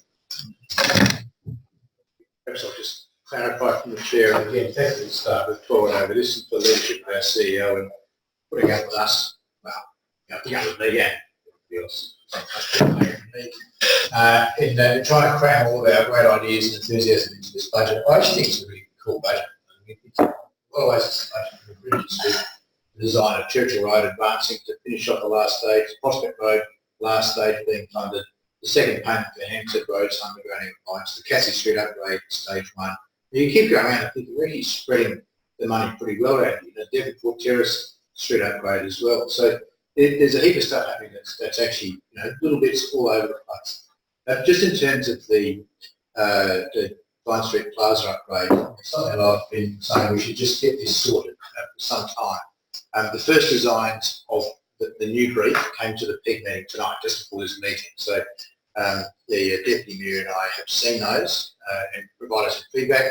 It's very modest, unfortunately. The money's not enough to do what we probably all think should happen there, but to cover the footpath joining from Chibo right across the front of the new building, to sort out the back plaza and the retaining walls and flatten it out so it's more of a performance space, and to take out the triangular planter boxes or most of them, and to landscape that to sort of make it look a lot more like the main street landscaping with the concrete edges and the little plants, not just the trees. That design has been done in concept and that feedback is gone, so that should come to a workshop pretty soon. In terms of just get to the next stage of it not being so fluffy, but trying to pull it together. So that work has begun and builds on the previous scheme, which was $1.5 million or some crazy number, which I don't think any of us could justify. So that process has started. And just concluding, I do regret that people will notice the overall rate increase. I see the $60 a year, they won't see the 50, but we should, as best we can, tell a story that we had 2.7%, which is correct, Councillor Brew, 2.7%, which is under our long-term financial plan of 2.75. I think we've got a lot in this budget. We use a lot of discipline to get us to that number. Thank you to the staff for helping us work out how to do that. And then blame it on the water, it won't be by the state government. We've made it going for us, that our complaints wouldn't be heard by anybody. Well, I've been part of the campaign by means to make a lot of noise about it. I think we have created some noise. I don't have any faith that it'll change the Treasurer's mind, but at least we're not going to go quietly on this topic. And just remind people that it was 15% last year, the increase they imposed on us, which was the previous government's budget that they had already forecast. The incoming government, who wanted to bring in rate capping, had the choice to say, no, we won't do that because you'll just pass it on to your rate payers. They chose not to do that. They chose to impose the 15% on us and this year to impose it 40% on us. So that's 55% in 2 years on one state government charge. I think it's disgraceful. And I'll certainly say that, as you've seen me already say in the media. And I think that principle of a couple of former speakers, including Councillor Booth, that we should talk about, Councillor Rip, should talk about our rate rise being 2.7%. And some other scuttlebutt even on that made that not what people see in their field. I think we've all done it collectively really well. I commend them much to you. Is there any further speakers? Councillor Nguyen. So this is my first experience ever with the budget. I come home and I speak to my husband and I'm thinking, wow, you know, there's a lot of pressure on us, on elected members, on council staff. I envy Jenny and her team for doing this every year. I don't know how you do it. You know, at the end of the day, the budget is quite limited. You know, we cannot do everything, cannot service everything, and not everybody will get what they want. And so I think we just need to be mindful that if it doesn't happen this year, it may happen next year or the following year. So we've got a 10-year, you know, it's long term. If it doesn't happen now, I think that's the kind of conversation that we could say to the residents. I do like the idea about talking to our residents that it's it was originally 2.75, but with the growth 2.7. So that I was really proud with that, like going out to the community and saying, look, it could be 2.7. And then with the growth, we were able to do the Collins, the Broadview Oval roof and all the air raid shelter and all the other projects. So that was good, and that brought it down to 2.7. I think with this increase, and I don't think we are absorbing anything, just correct me if we're not absorbing, that was what Councillor Rip had said in his in his comment, but my understanding that we are passing that on to our rate payers, and if we continue to have conversations with our community that our rate initially is 2.75, and that after the levy wage it's 3.3, that's beyond us. So if we continue that conversation with them, I think, you know, the reality is that's what happened. And, you know, having that information just before we adopted the budget, there was not much we could do. So I commend staff with this report. I think there's a lot on offer, and there's so, I think people in our community should be happy. Thank you. Any further speakers? Councillor Pearce, feel no need. Oh, look, I'll just probably repeat what everyone else said, but I love budgets, a bit weird. And I've done a lot of budgets, and I found this one relatively pain-free, and that's mainly due to the hell of a lot of work done by the staff, especially Jenny and Chris. It was terrifically presented, very clear and transparent, and I think we did a great job fitting a lot into it. I mean, there was a lot of debate on some things that should be there and some things that shouldn't, but the end result is, I think we've done a great job, and the staff should be commended for it. Thank you. Just before Brief question, Councillor. yes, I've got about 3 different figures here, so I'd like to know what we are really voting on. What's on the screen, which was, can we just check that? Yeah. Something just changed. Yeah. The 6 point, sorry. Director, can you just guide us through the changes that you brought to us tonight? Through the chair, what has changed is the valuation that we have received yesterday. So in terms of average residential rate increase is 3.28. That is the average residential increase. That remains, because of this change, is 3.27, very marginal change, about 15 cents per property through this valuation change. So what we have changed on the screen is actually the valuation. So you will see a reduction in the valuation. I can quickly explain it's because one property which is residential is split into 3 vacant lots. So the valuation has reduced. So councillor, does that answer your question? So what is our rate, average residential rate in the dollar plus growth? These sections which you report to your referring to? Well, the declaration of the rate, part A. No, sorry. The number's been changed from 298080. Yeah, that's what I had. It's, right, plus. It was 0.298103 in the papers. So okay, and the commercial rate has changed slightly as well. It was the papers 0.592300, now 0.5922. Purely related to that valuation change. Is that correct? Yeah, that's correct. So just to answer the Councillor Baines' question about the average residential rate, did that get changed? Sorry, further on in the report. It's not actually in the motion. Perhaps if you could advise us if there's been a change, correct us by memo to the average residential rate at a later time, because it's not in the actual. Through the chair, it doesn't change. Through the chair, That's right. Through the chair, it doesn't change. It is in the annual business plan, but I've got a cheat sheet here, which is, I think, $1,899 as what we have presented to you at the workshop, and that is at 3.28 average residential increase. Average 2.8. Plus growth? Plus growth. Plus 1% growth. So that's right. Yeah. Okay, thank you. Deputy Mayor, do you summary? I won't spend too long repeating what everyone said. There were a couple of consistent themes though. One was the waste matter, which in essence is something that is in our hands to deal with. It's a matter of how do we go about that, and a number of people have suggested thinking creatively about complex problems such as this is the way to go. So I look forward to seeing that roll out over the next 12 months.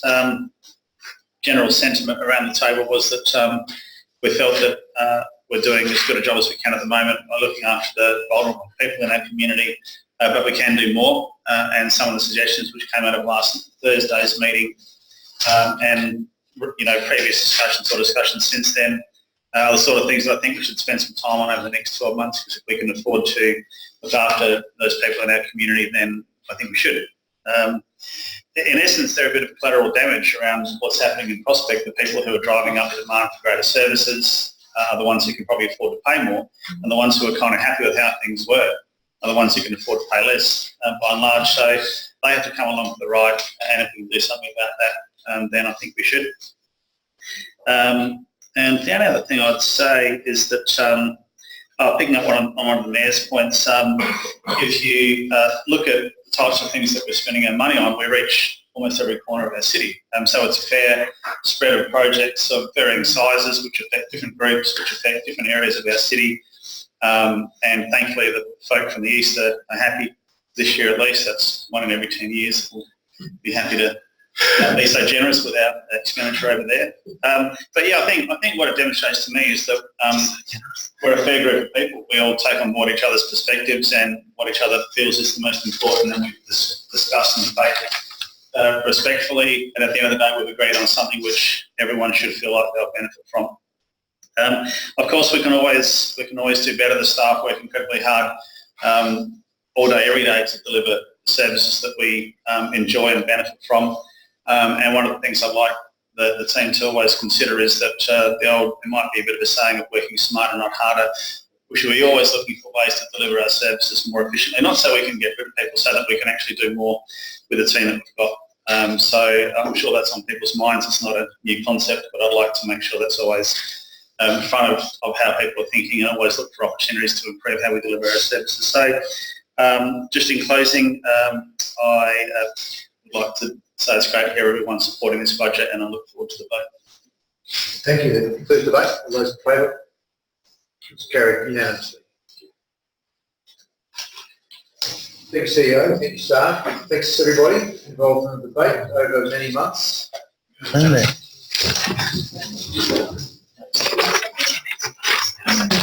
Where's the press journalist?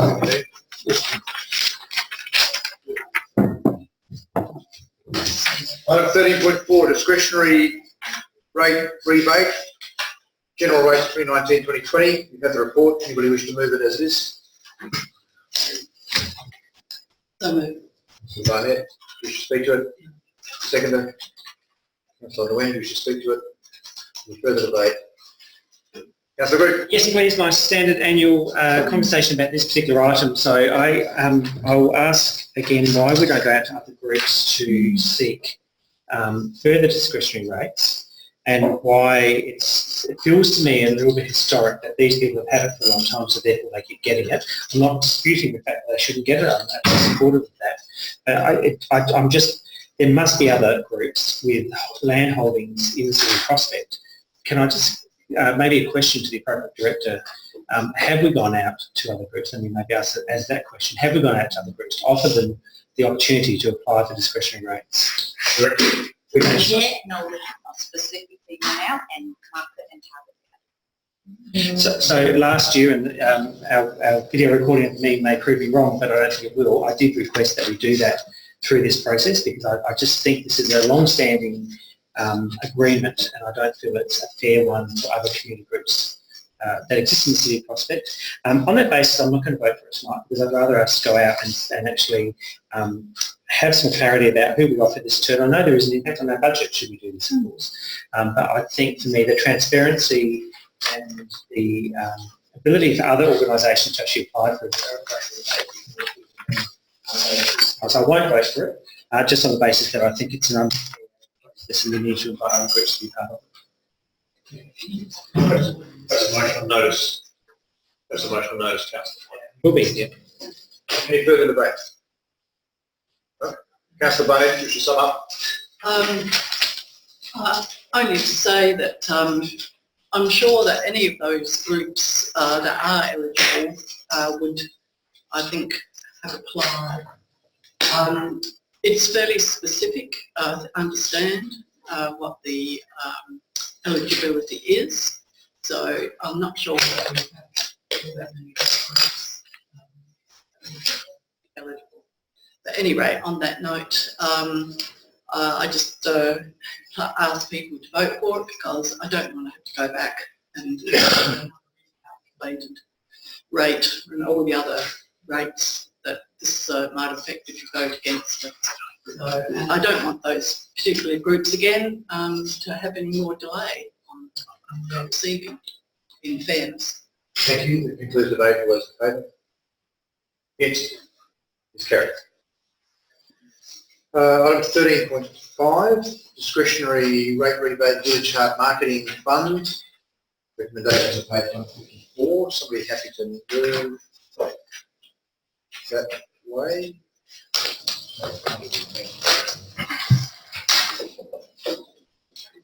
Deputy Mayor, thank you.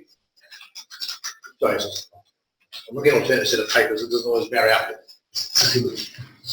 He's me on my toes. You wish to speak to it? No. Do I have a seconder? Oh, you go. Councillor Barnett. Competition. We move on the arm wrestle. Councillor Barnett. Your score review. Score Wish review. to speak to it? Any further debate? I can. Sorry, I know you don't want to, just briefly, I think in justification, I think it's a really good initiative, and I think this will sort of turbocharge the village heart, especially with the new building, and I think, I don't like the word, but leveraging of all the good work that's already been done, but it's also to maybe acknowledge that as a body of work, and then, you know, the village heart not taking control, but some of the lead in this project to get results and foot traffic in the precinct.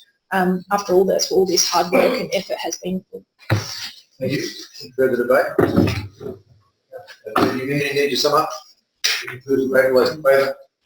Against is carried unanimously. 13.6, delegations to Eastern Health Authority Inc. Recommendations.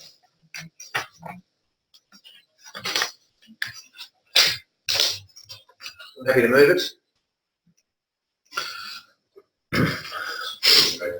Deputy Mayor, who wishes to speak to it? Seconded, Councillor Nguyen, who wishes to speak to it? Any further debate? Councillor May. Realise that because of my board membership of the Eastern Health Authority, that I should have perhaps declared a conflict of interest, but I think this is not in that, caught up in that, so I won't mention. Apart from when you did. My interpretation is no, you have absolutely no conflict of interest in that. I don't think so. Probably good to Yeah, check. yes. We all do it, getting it right. Bring over like this. Any further debate? That concludes debate. All those in favour? It's carried unanimously. Thank you.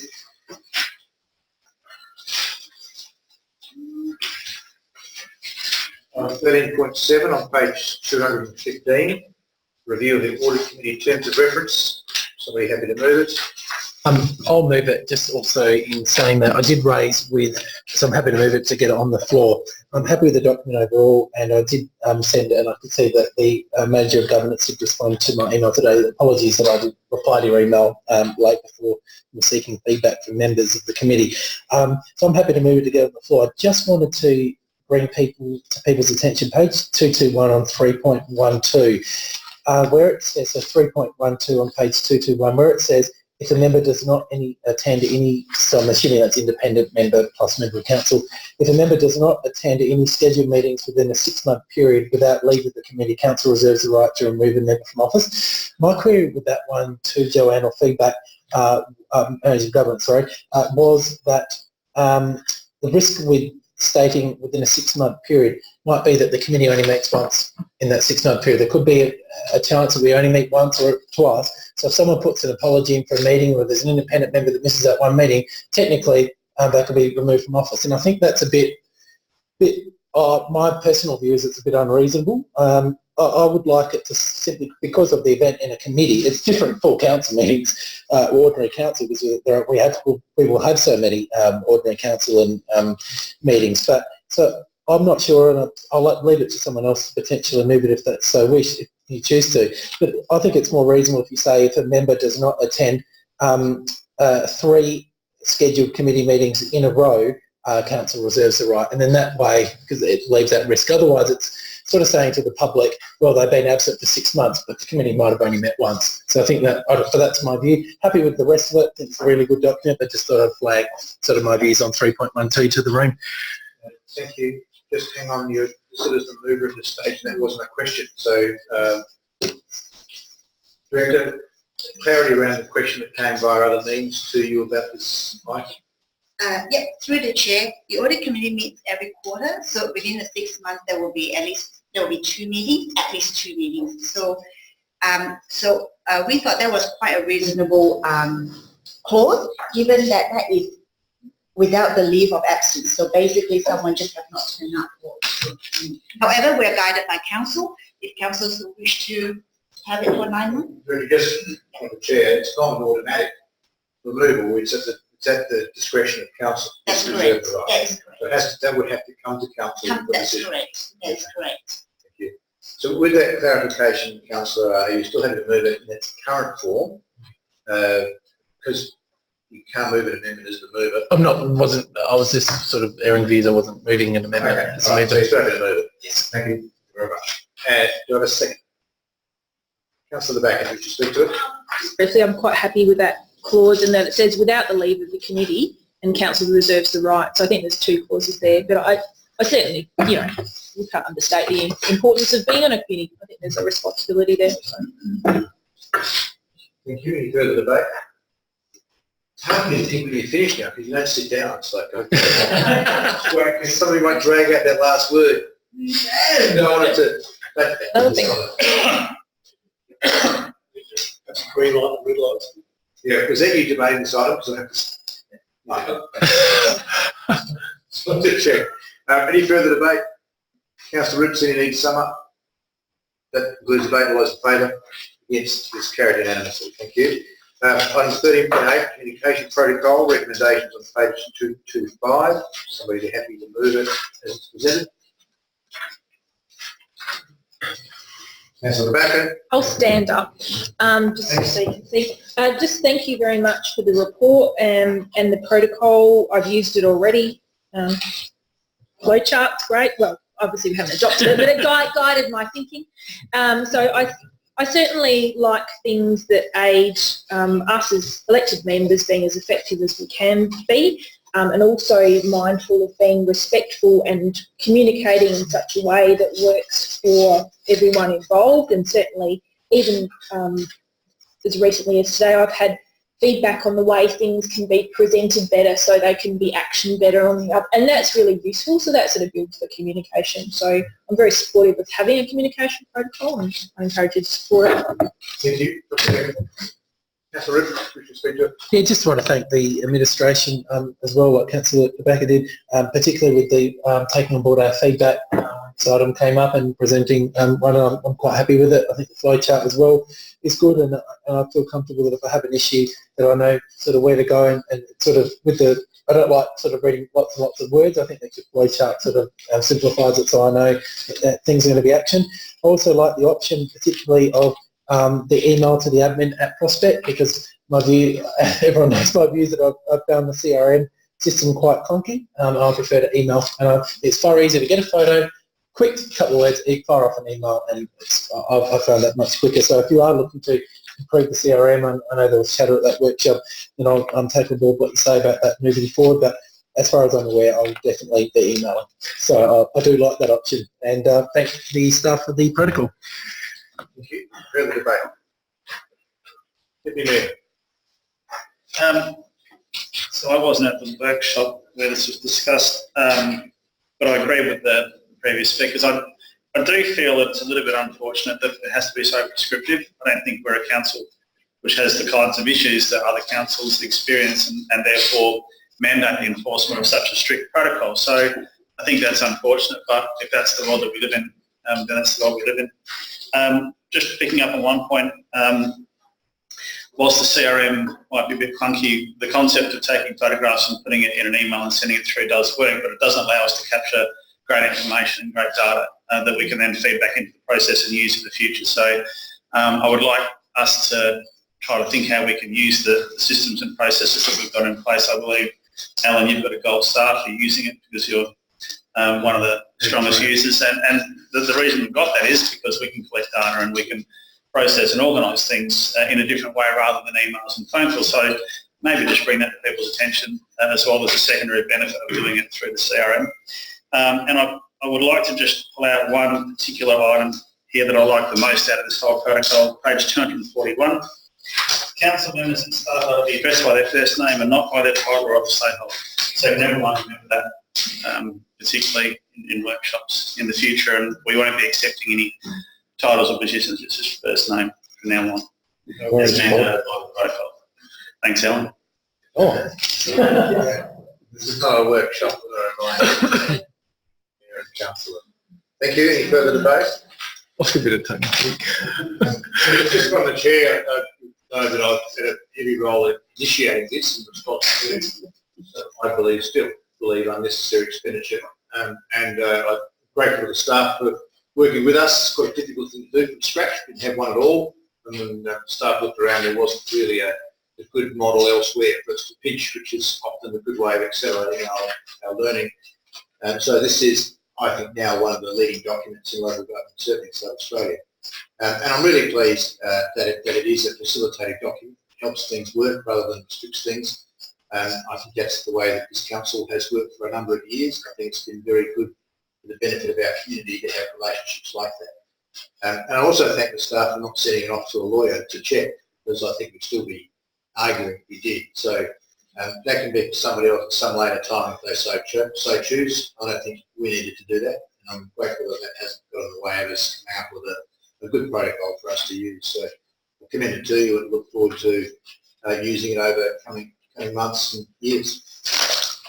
Any further debate on the site? That's the case. Councillor Beckett, wish to sum up? I think you just have. With the debate, thank you. Favour? Yes, carried unanimously. Who would have thought to see everything? Unanimous. Thank you. Thank you. Thank you, Stephen Ward. 13.9, draft of Management Plan 2019-24 Community Consultation Plan, recommendation on page 242. So everyone will go out to consultation. Councillor Brick. I don't wish to speak to it. We'll make any other noises. Do I have a second? If you hear, move to speak to it. Go to debate. All those in favour? Yes, it's carried unanimously. Great discipline shown there, elected members.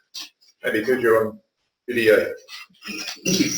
Item 13.10, Council Vehicle Crossover Policy and Approval Process, recommendation page 285. Someone happy to move that way? Councillor Tobacco, wish to speak to it? Yeah, just briefly, because I think I asked for something to come back. I think the report is good in outlining where we're at. I don't really know how it, sorry. No, that's right. I think it's a really good snapshot of where we're at, but I don't really think it tells us where we need to be. There seems to be a lot of waiting for this magical planning system that's coming in the Planning and Design Code. So the recommendation at the bottom is to consider the policy and council resolve to consider widths and promote single widths, which I'm very much in favour of, in line with its review of the statewide Planning and Design Code once released by the state government in late 2019. So I guess again, other elected members may look to move an amendment, but what can we be doing now? Because it does talk about effects on our infrastructure, and it does talk on sort of effects on traffic. Where I can't sort of see here is sort of consideration, I guess, for the pedestrian as well as traffic, but obviously that's not in the literature that I can see. But I think you can see where you've got significant amounts of developments with double driveways, you're starting to get that barren wasteland kind of effect. So we've had the mention earlier about, the AstroTurf and extensive hard surfaces, less actual on-site landscaping, encroachment from developments getting closer to the road. So where we're trying to get this green tunnel effect, some of what we're doing with driveways is actually working against us. So I guess I'd probably, if we can, move it in parts. I'd been considering supporting point 1, but I don't know if point 2 actually gets us as close to where we need to be in actually dealing with that now. As recently as a couple of weeks ago, there was something that came up and a tree had been removed because it was in bad condition and a double driveway approved. And it's just some clarity about that. People, I'm concerned about things like damage or trees that haven't been there for years and years and years, where there should have been one probably 7 years ago, and then all of a sudden we've got a double driveway. So it's not because it's affecting infrastructure, because the infrastructure or the asset hasn't been there and maintained for all these years. And some of the streets I mean in the east.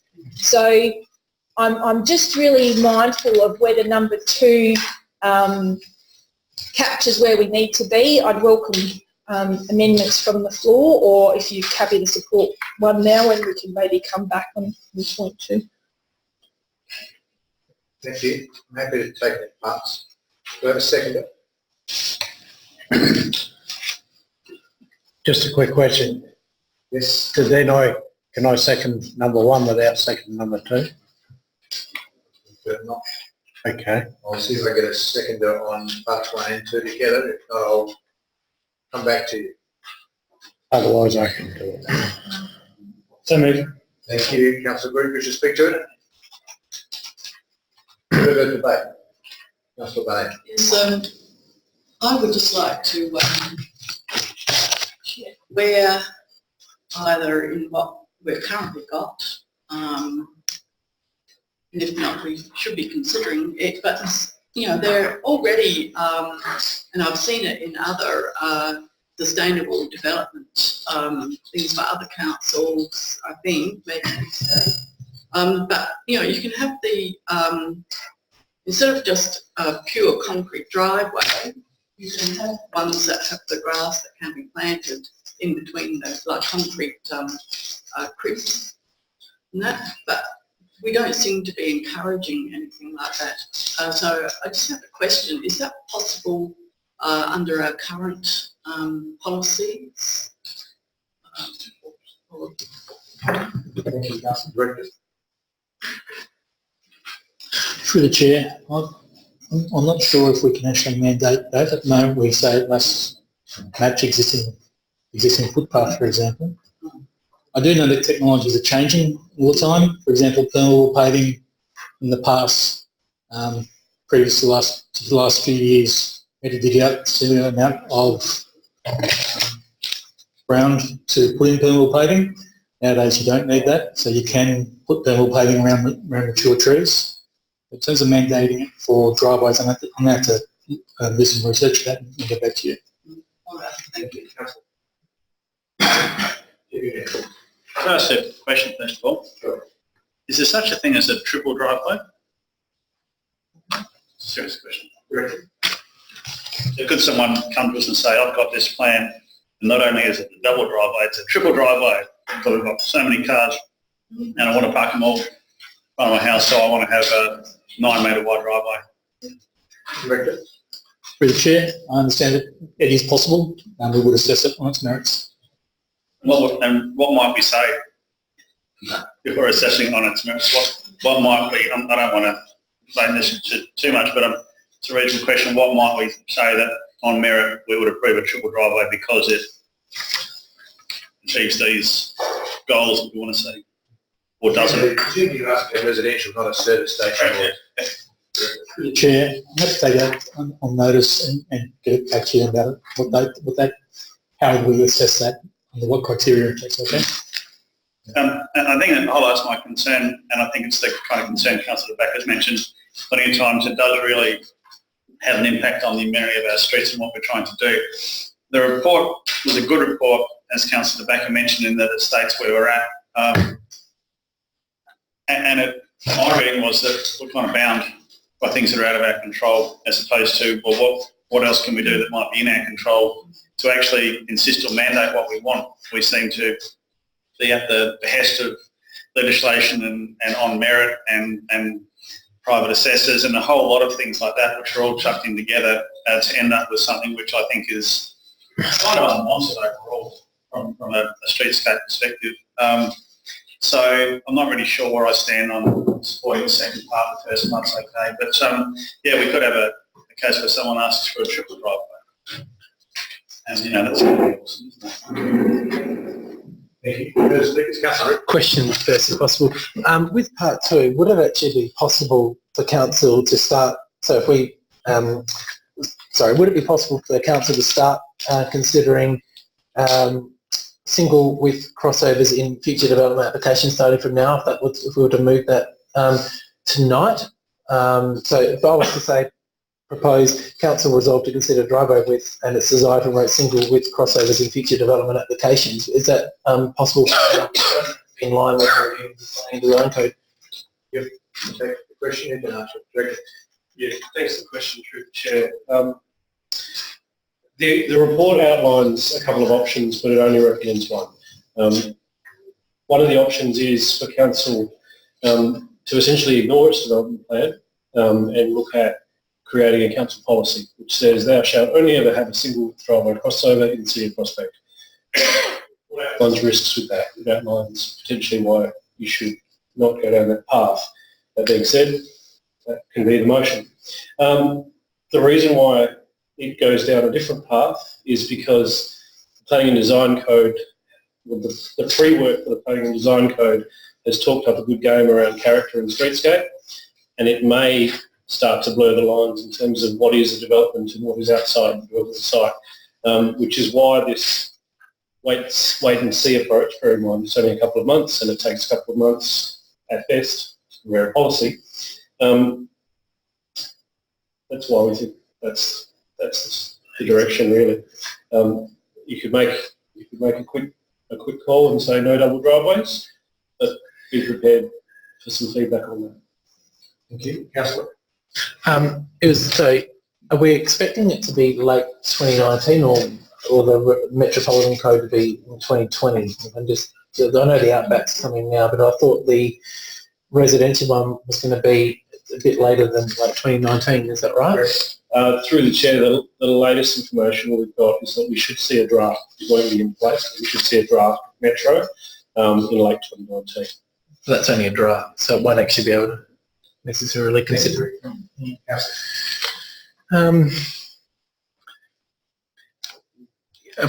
Further question, I mean, would there be, I guess, a third option of not saying you must have single, but saying consider single width crossover? So being the preference being single width, but we're not saying necessarily we'll never approve a double. So would it be possible that council resolve to consider single width in, I guess, as a favourable or preferred option, but not totally saying you must have a single width? Does that make sense? Director, can I ask you to expand on your answer? What would you need to be able to have ability to say that to applicants? I'm not sure who deals with this matter. It's outside the property line. Yeah. Give us some insight into if that was a policy request, what do we require to help you back that up as a process or a mandate? Or that's the nature of the question. Correct, yeah, because we're not saying it must be only single. I'm saying is there a possibility that we can better policy where it's the preferred option, but for a single width? Through the chair, the best option that I could think of, and it does sit outside of the site,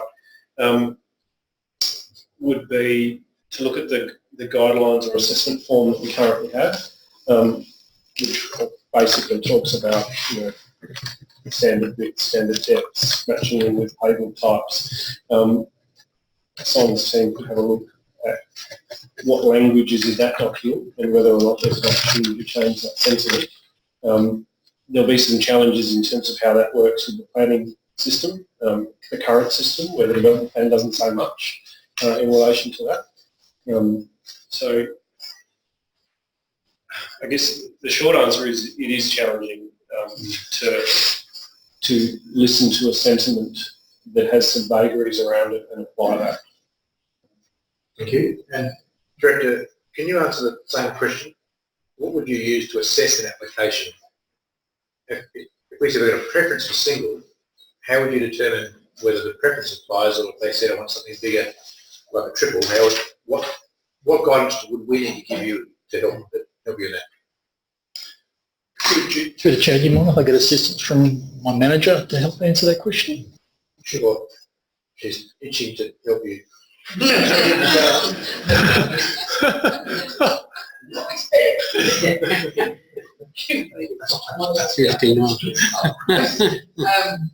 Chris and I having our own little argument here. Planning approved a development application up to the property boundary, and then there needs to be a separate application for the crossover under section 221, and that's the point where we can assess, and I take the point about triple driveways. The idea is that infrastructure and planning are talking to each other, so that when those development applications are submitted, they ring us, say, come and have a look at this. And at that point is when we start pushing back. The Australian standard does refer to a minimum of a 3 metre width for a single, so minimum 3 metre width crossover. Some councils have, through a policy, defined their own of 5.5 to 6 metres as the maximum. But that can also, depending on the width, if it's a multi-storey, they may need a 10 metre. It depends on but generally it's a minimum 3 metres, maximum 5 to 6, unless, exceptional circumstances. But that's really planning and infrastructure talking together. Thank you for those answers. I'm sorry I'm taking liberties in speaking from the chair during your speech, but you are proposing potentially an amendment. Can I just encourage you and others to exercise caution? You might be better off asking for a report or a draft before mandating a change. because it's complex. Yeah, it does. Oh, Much as we'd like it some other way. Yeah. So back to you, councillor. And thank you for that, for the guidance. I would like to shadow an amendment to point for exactly that, for a report to come back on, and I'm taking on board obviously some of the answers, so I'll just work with me here, for a report to come back on how the City of Prospect Council could alter the guidelines and assessment forms to consider a preference of single width crossovers in future development applications. Have you got that written down? No, but I've worked through it again. So I've just taken, so I'll just do it bit by bit. To change part 2, a report to come back. First of all, I suggest part 2, council resolves to consider driveway width and... Oh, sorry, council... Crossovers. Sorry, and request a report. so council resolved to consider driveway widths and its desire to promote single width crossovers in future development applications. We seek a report to come back on how we can alter the guidelines and assessment forms and work. Nothing's appearing on the screen, so I can't really. I don't know if it's frozen on the screen. Oh, that's okay. I'll wait with you. That's fine. Okay.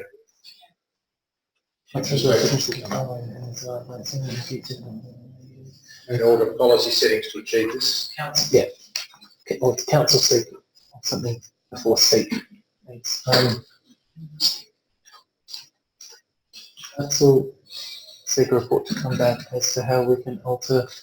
Well, I think the director used guidelines and assessment forms, so I'm happy to incorporate guidelines and assessment forms. That's the appropriate following from that answer.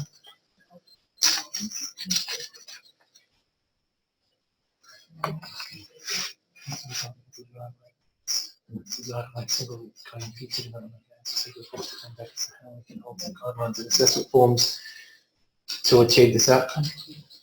And I don't think you need the words to come back. Council seek a report as to how we can alter. Oh, yeah. Do we need to put a sort of, I won't put a date on that report because obviously addressing we don't know. And I don't think it'd be late. Requested a report. Yeah, I don't think it'd be, I'd be surprised if it's late 2019. Yeah. So, future on council seek report. Just encourage you, councillor, to change the word seek to request. Yeah, happy with that, yeah.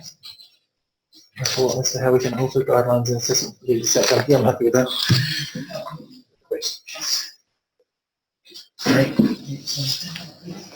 As to how it can alter, is it? Yeah, it can alter, yeah. As to how it can alter, achieve this outcome. Yeah, so so look, and with this, the reason I want to move this amendment is I think we need to have a stronger point 2, and we also need to say that we're considering, and that is our desire. It doesn't mean we're going to say, in the long term, you must only have single, but that is our desired or preferred, or for me as well, that's the desired or preferred option. It's not saying that we will not consider double, it's just that is our preference. I would like to have that, and to have that embedded as a statement. Thank you. Seek the guidance of the members. They're happy to incorporate. Mover, happy to incorporate. Second, happy to incorporate. Proceed leaving the meeting, happy to incorporate. All those in favour of incorporating the change, against, this doesn't incorporate it. Any further speakers to the item? No? Councillor Backer, just sum up. I will, and I'll give a big thanks to Councillor, and I apologise, I should have written it ahead of time. And it's fine. I think it's really important that we give the staff policy or guidelines for outcomes, because ultimately that's what we're after.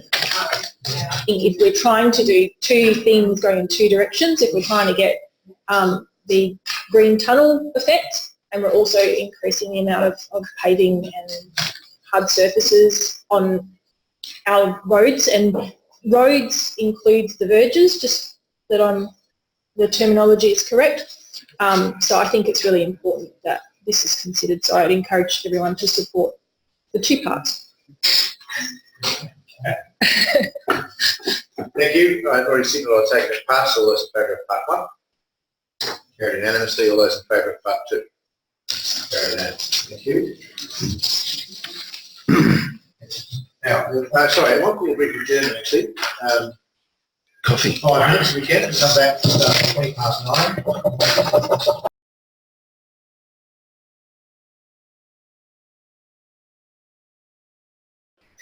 Resume your chairs. Meeting is resuming.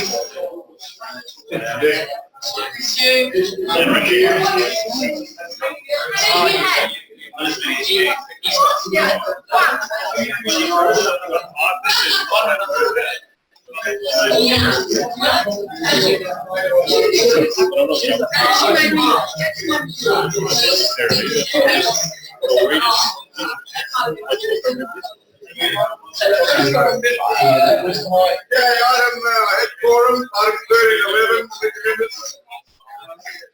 use of the common seal, funding deed, Prospect Road bike lanes. Thank you, Councillor Barnett. Former Mayor knows that he get the train moving again. Do you want a seconder? Yes. Councillor Harris. Thank you. Councillor May, did you speak to it? No. Councillor Harris, did you speak to it? Thank you. Further debate? All those in favour? Against? I'll do that again. All those in favour? Against? It's carried. No, you just voted for. Carried unanimously anyway. Item 1312, appointment of Director, Eastern Waste Management Authority Board of Management, recommendations page 3.8. Someone happy to move that way? Move. Seconded. Councillor, you should speak to it. No, Councillor DeBacker, seconded, you should speak to it. Thank you. Further debate? All those in favour? It's carried. Item 1313, additional amendments unanimously.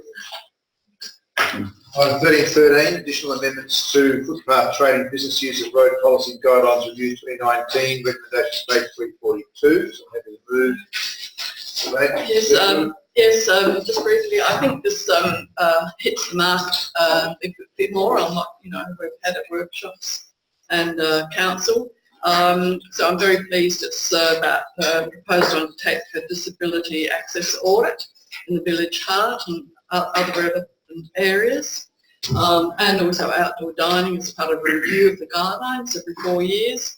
I'm pleased about it's proposed to restrict each business to one sign to reduce footpath clutter and increase accountability for those who do not follow guidelines. And I'm pleased about the discretionary public consultation be required where any new footpath trading application area is located on a corner of a commercial zone and a residential side street. And finally, I'm very pleased that we have a footpath investigation team. Vans, black, F-I-T on the side. Sorry, do I have a seconder? Councillor Harris, wish to speak to it. Just very quickly, the only thing I want to add, I'm glad that some of those things are put in, and the example I used is Saturday walking past, and I won't say the name of the place, we actually run into the mayor. If you had to come along there with a wheelchair, you wouldn't have got through. You would have had to go out on the road. So we got through, but we didn't have a wheelchair. But that would be very good, and I'm glad for the rest of it. Thank you. Thank you. Any further debate? Councillor Back. So look, I know this has come back a few times. It's certainly more in keeping, I think, with some of the sentiment around the room. My only concern was around the fact that it does refer to our consultation, community consultation policy, which still references City North Messenger. So it's just kind of, it's a shame that this hasn't come to us with the communication consultation policy, because I think that's really what this conversation is about. In endorsing this policy, I hope, and maybe it's a question through the chair, when the consultation policy will be coming back to council. Next question. Director, do you have an answer? Look, the last discussion through Chair on the communication policy was that the LGA was creating a standard template, and they were going to release that to councils about mid-year. So we should see that soon. I would hope. I haven't heard any other updates. So that was 5 months ago when they said mid-year. Late 2019. they see it very soon and that they solve the problems and they create a good template, or it may just be something useful for the group. Thank you. Councillor? Any further debate? Councillor Barnett, anything to sum up? I don't think so. That concludes the debate. All those in favour? Yes, carried unanimously. 1314. Your Prospect magazine delivery, recommendation page 373. Move that way. Thank you. Yeah, overall, I'm really happy that we've got this report. It's talked about the different options, and what you'll notice, obviously, on page 375, and what version of the agenda you've got with the table of the delivery cost of your prospect, makes you really pleased that if we remove the plastic sleeve, if we remove the personally addressed delivery, we're moving from a total cost to deliver our magazine $29,925 down to $11,400. It's quite a significant saving, and all it means is that the magazine will still be delivered by Australia Post to everyone's letterbox. It just won't have the plastic sleeve and it won't be personally addressed, and that's, my opinion, it's a better option to go with the unaddressed drop, and we've got a whopping saving there as well. So that would be, I just think that would be the better way to go, and we can put that money into any other project, either to do with the magazine or to do with waste, looking at waste as well. So there's plenty we can do with that saving, and I think it's a positive result that will save money, and it's a good environmental result as well if we're removing the plastic sleeve. So that's my thought, and thanks to the administration for the report. Thank you. Do you have a second there, Councillor Barnett? Yes, very pleased about the main outcomes of that, particularly the getting rid of the single-use plastic sleeve and the further cost savings. I'm hoping to have some cost savings as well. There might be some investigation into having an extra page or something, because I don't know, I think it's starting to get very much more of a miracle when you've got only allowed 300 words. 150? 150 to say something meaningful. So at any rate, that's discussion. Magazine, yeah. Thank you. Councillor Group. Thank you. I'll be very brief. I just want to thank Councillor Rip for actually bringing this up, because over my 8 years of council, we have talked about this time and time again and never been able to actually get it resolved to this point. So I'm a bit disappointed to take an emotional notice to actually get to this. I think it could have been dealt with outside of the council chamber. But thank you so much, Councillor Rip, for bringing it up. I think just two issues for me. One is the material, the cost that we're saving is probably not material in terms of our overall budget, although it's a very good that we are saving money. The bigger issue for me is the single saving in this process, and that's what we should really be promoting. I'm going to, unaccustomed as I'm doing this, going to move an amendment, however, which is the addition of point 3, because I think that the report talks a little bit about engaging communities and discounts it, but I don't think it should be discounted at this point. I think we should keep that on the radar for consideration. For those of you old enough to remember, yellow and white page has been delivered to your front door by scouts and guides and all sorts of Has that stopped, has it? Probably not in the Harris household, probably not, but most of it is. But I think that they were able to do that across the state many times, and I think, to me, I would rather use our $11,400 a year coming down to a community group rather than Australia Post. So my amendment would be point 3, I'll just wait, that consideration be given, that future consideration be given to engaging a community-based organisation to deliver the Your Prospect magazine. If they register, You mean further consideration? Yes, well, let's say yes, I do. Further consideration, sorry. So I'm not wanting to lock us into it, because I think I'd rather start right now with Australia Post, because we've got the immediate saving. Yeah. But I just don't want to lose the concept of engaging a community group to do it. And so whether that's this year or not, I just want to keep it on the radar, because we might not have an appropriate group to do it, but we very well might. And I'm not asking for anything to come back to council necessarily. I'm happy to leave that in the hands of administration, but I just want it to be considered going going forward. So further consideration be given to engaging community-based organisations to deliver the Prospect magazine.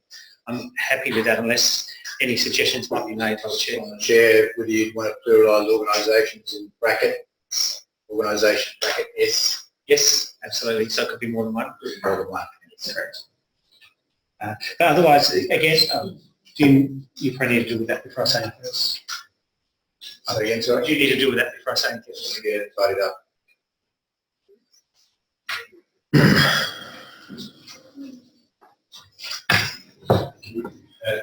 That's your amendment? Yes. I'm now to seek indulgence to remove if they're happy to incorporate. Councillor Ripp Yep, absolutely. and Councillor Barnett, a seconder, happy to incorporate. Yes, please. Seek leave of the meeting to incorporate. All those in favour? Against, discuss incorporated. And now becomes the motion, part of the motion. Anything further, Councillor Ripp? Look, just again, thank you, Councillor Ripp, for bringing this up. No worries, thanks, mate. Good evening.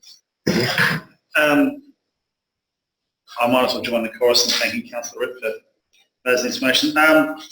With regards to point 3, I like the sentiment of that, but I'm not sure how strong a mandate that is, because I think that the staff or the team has had a look at it, and I'm not sure whether they're just going to look at what they previously looked at and say, oh, we still say that it's too difficult. I think that's an excellent idea. I was one of the lucky people who volunteered to deliver the white pages and the O pages, and it was actually a lot of fun and a good team building exercise for many, many organisations, as well as raising funds.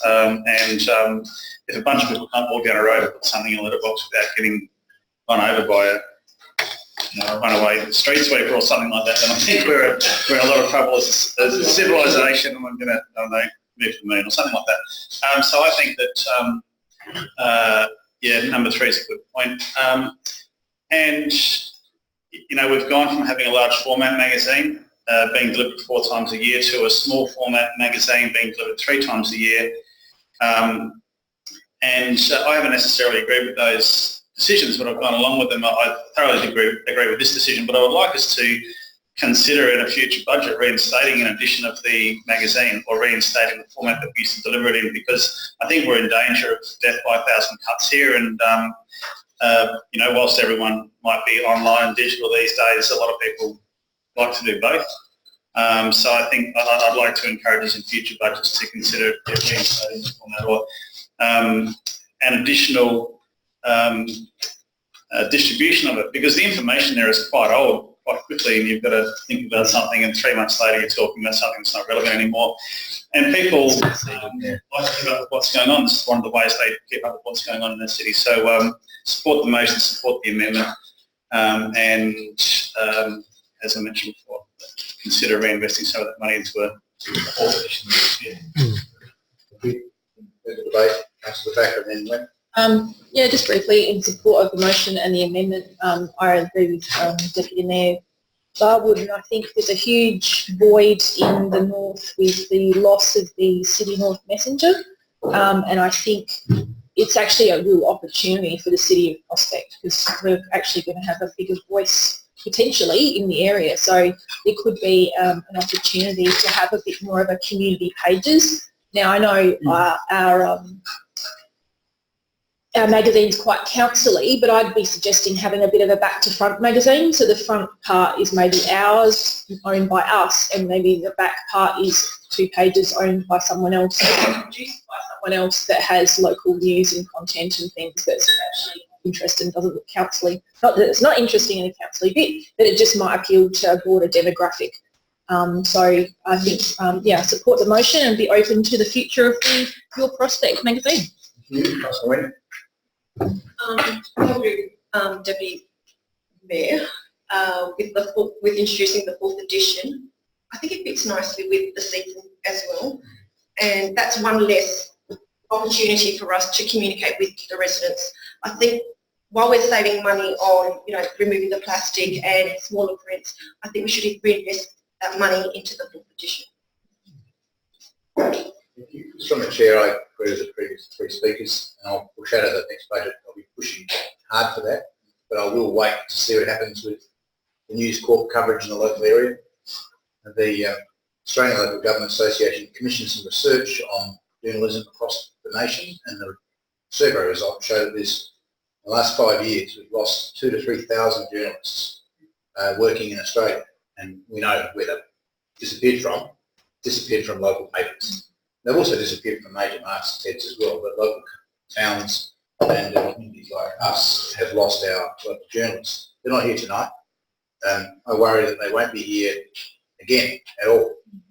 There's a clash between our meeting and the City of Adelaide meeting. There's one journalist to cover both of us, and they're a lot greater source of interesting stories, certainly at the moment. So what that means is that our stories won't get told in those commercial mediums, and we won't get scrutinised either. So there's, you can kind of rejoice in that good, but I think that scrutiny is really important. We could step up, and I kind of entertained by Councillor Backer's model that we could change the way our community newspaper works in the sense that it is actually a promotional tool. We could actually make it something different. And I think we'll spend the next year, or certainly I will, looking at what's happening in the community at large, seeing how well we're covered by the Eastern Messenger, the Northern Messenger, how much appears online. And I do think that going back to more editions is probably something we should think seriously about and perhaps change the nature of it. In terms of who to deliver it, the Prospect Second Sea Scouts, the Girl Guides that are over by the Cassie Street shops. There's another scout group, I think, that's around Gilbert and Scouts. There's a few really young people that would be pretty keen, I think, to earn some good money. There's also Prospect Walkers, and Uni Third Age could probably find enough people to earn. I mean, it's good money. I mean, if we said we kept the money the same, I think we'd find community groups clamouring all over us to get to their share of it. I don't think there'd be a shortage. You have to work out how we administer it. I think that's what the motion now says, is that consideration should be given. I don't think there'd be a shortage of people wanting to do it, but what does that mean for us? Some of us have been involved in campaigning. You know what it means to bundle things up for other people to deliver. It is a workload, so that has to be thought about. But thank you, Councillor Griffith, for bringing it to our attention. I agree with Councillor Brew. We had raised this a lot over time. I hadn't thought this is what we were doing. Thank you for insisting on it being checked and finding safe. Any further debate? There being none, back to you, Councillor Ripper, if you need to sum up. Yeah, thank you. Thanks to Councillor Group for the amendment of the consideration for the community groups. I think it's a really good amendment. Councillor Backer and other speakers on about the option about reinvesting into the magazine. And I'll make the mention too, I've also received feedback that people are concerned that obviously with the loss of the Messenger now not delivering or only going into the advertiser on a Tuesday, and the fact they're not doing any home deliveries anymore. Although I've had residents raising their concern about that, well, I look at this with our magazine, that it could be a real opportunity that our magazine will become more relevant at providing that local information and local knowledge to the people. And yeah, let's absolutely look at that as an option about having a fourth edition, about reinventing the magazine, or even allowing a couple of pages where we just pump community group events and advertise those, because particularly community groups have mentioned to me, we don't see enough of our promoting of our events in the magazine. I've had that raised with me. Well, this could be a way we could invest some of those savings into when the football club's having a quiz night, when the local cricket clubs are having a bingo night. Promote the community events and make it a real space where there's a spot where we can just really pump community groups and the events and support in that regard. Also, don't know about the others in the room, although in the morning when I wake up I'll have a quick read of the news online. I do actually like having a hard copy paper and actually reading it, and I probably take in more when I read the newspaper or a magazine, hard copy versus online. That's definitely how I prefer to have a quick squiz in the morning, but I definitely prefer having a read of a magazine or a newspaper, hard copy. Call me old-fashioned with that, that's fine, but that's definitely my preference, and I think our magazine will have a real opportunity for it to become more relevant for people moving forward. Thank you. That concludes the debate. Those in favour? Against? Carried unanimously. Item 13 and 15, commencement of process to appoint independent members to the council executive panel. The report, recommendations on page 378. Move it. So moved. Speak to it, Councillor Brooks. Got a seconder? Councillor Harris, wish to speak to it. Thank you. For the debate, Councillor Barnett. Yes, I'm just flagging that I'm in favour of the CAP panel members funding their own accreditation. And I'm not in favour of the proposal to slightly increase members' sitting fees to offset accreditation costs. So, where are we? I'm not sure how that fits into what the motion is. So, what's the, Not covered in the motion. yeah, I think because it wasn't in the motion, I'm just flagging that those things.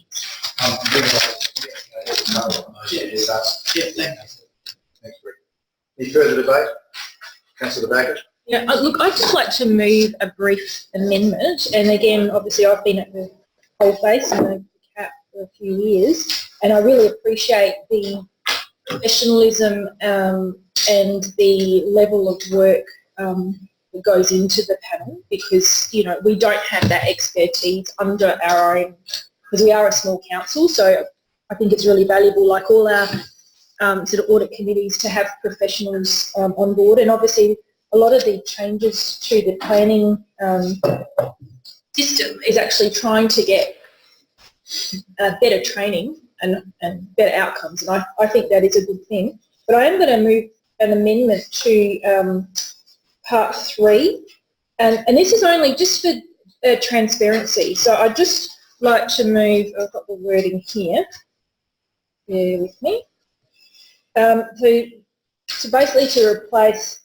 the mayor and deputy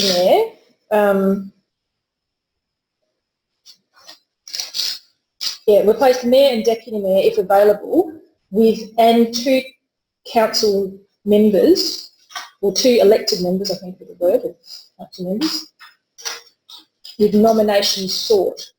Now, I won't be nominating, but I just think, and I'm obviously, you know, I'm happy to see the mayor and the deputy mayor nominate, but I just think for transparency, because certainly with you know, appointing CAP members, it is a big deal, because they're some of our bigger,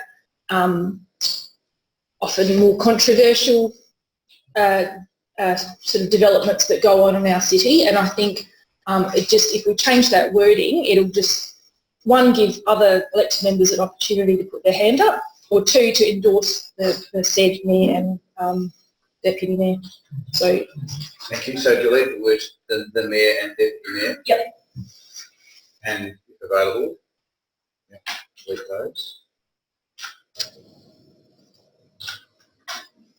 And delete the word the, and put back and. I had the words blank and blank. So comprising senior staff and 2 council members. So no, I had, I don't know if that's been given to the minute taker, but. Oh, sorry, you want the blank spaces and not yes, people now? Yes. Right.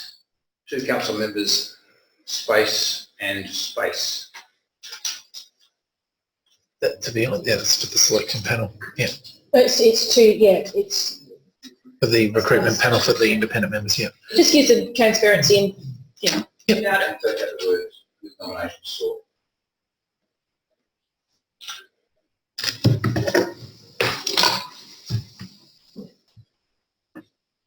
Sorry, I feel a bit like a coloured ball trapped behind the 8 ball, because you suggested something here that requires nominations as an amendment, and they can't be filled until the amendment is carried, and the amendment can't be carried until after everyone's seconded to accept it. It's just procedure. I'm just trying to work through it, so just bear with my brain. They've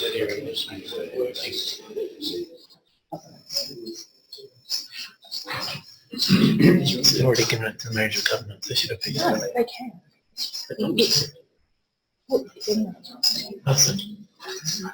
Alison, you've already given this thing.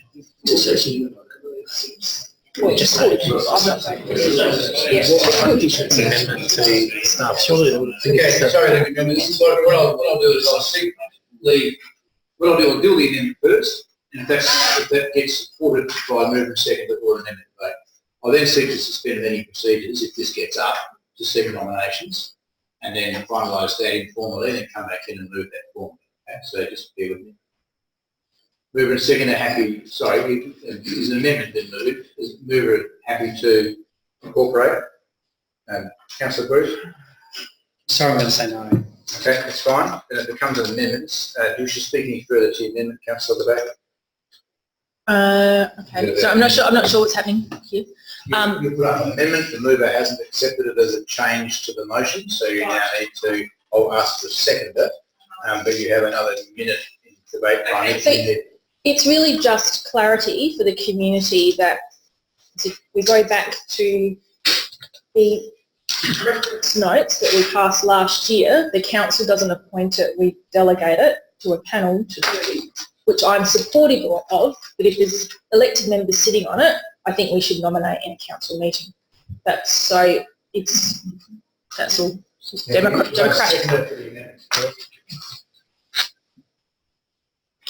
Councillor Ripp, wish to speak to it? No, I think that's it. Further speakers to the amendment? Councillor Brett. So I just feel I should give some explanation as to why I didn't accept it as the mover. So having been involved in CAP myself early on in my council career, in fact back then the members of CAP used to be on the panel to elect members, to elect independent members onto the CAP because I think number one, they knew business better than what many of other people sitting around the table did. The other thing is that the mayor and deputy mayor are normally involved in that process. So I've been involved both as a CAP member but also as a deputy mayor previously.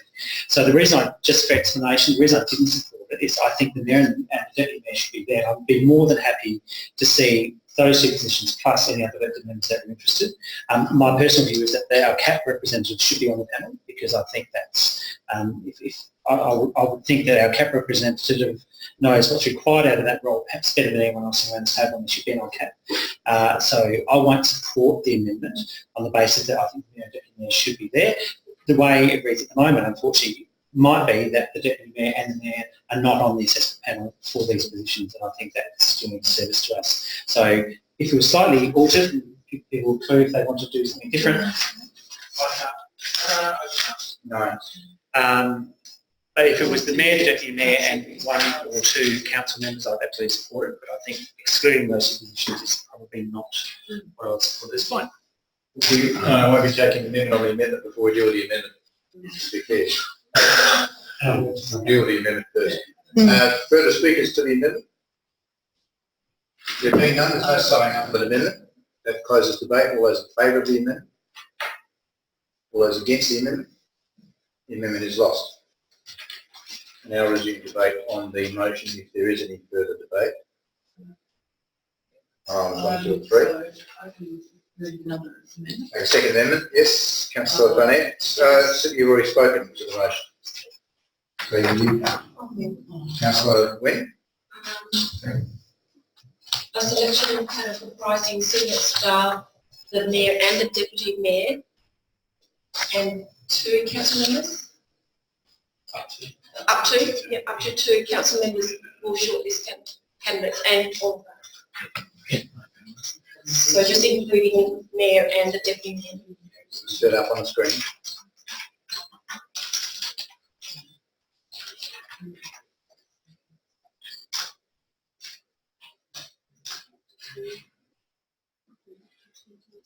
Yep. Senior staff, comment, mayor, deputy mayor.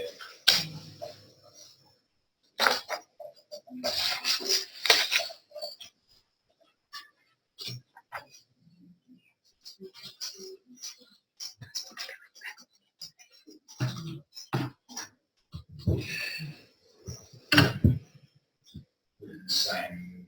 Can I just ask a question of timing? When is this going to need to be selected? October. Of the CAP. When you need the panel members to be chosen, we could do that now, or ideally now. Okay.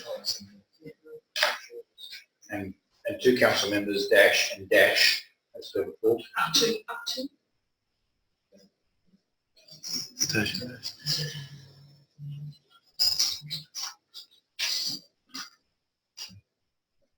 Okay, thank you, councillor. So, read as you wanted to read. If you're okay, I'll seek the indulgence of mover and seconder. Mover, councillor Good, you happy to incorporate? Councillor Harris, happy to incorporate the change? Yes. And I seek leave of the meeting. Hands up if you happy to incorporate the change. And if you're not, councillor incorporated. And I'll now seek leave to suspend meeting proceedings until 10 o'clock should be needed. Those in favour? Against? Carried. All right, nominations. What to nominate Councillor Rebecca? Councillor Rebecca, I think that's a very sensible nomination. Yeah, I just said, yeah. You know how it works. You're our expert there. Yeah, well, can I speak to the nomination or not really? Well, we don't have any meeting proceedings to speak as long as you want. So you're the lead speaker in Parliament. Oh no. I'm cognizant of the fact that there seems to be, and I might be misplaced, that if planning is not to do with us, we've delegated. Whereas it's quite the opposite. This is your opportunity to be at the point where you can actually be and look in the faces of the people who are making decisions for you. And so I've been on the CAP, and I think it's, not say, but I think it's really important that one of the other elected members step up.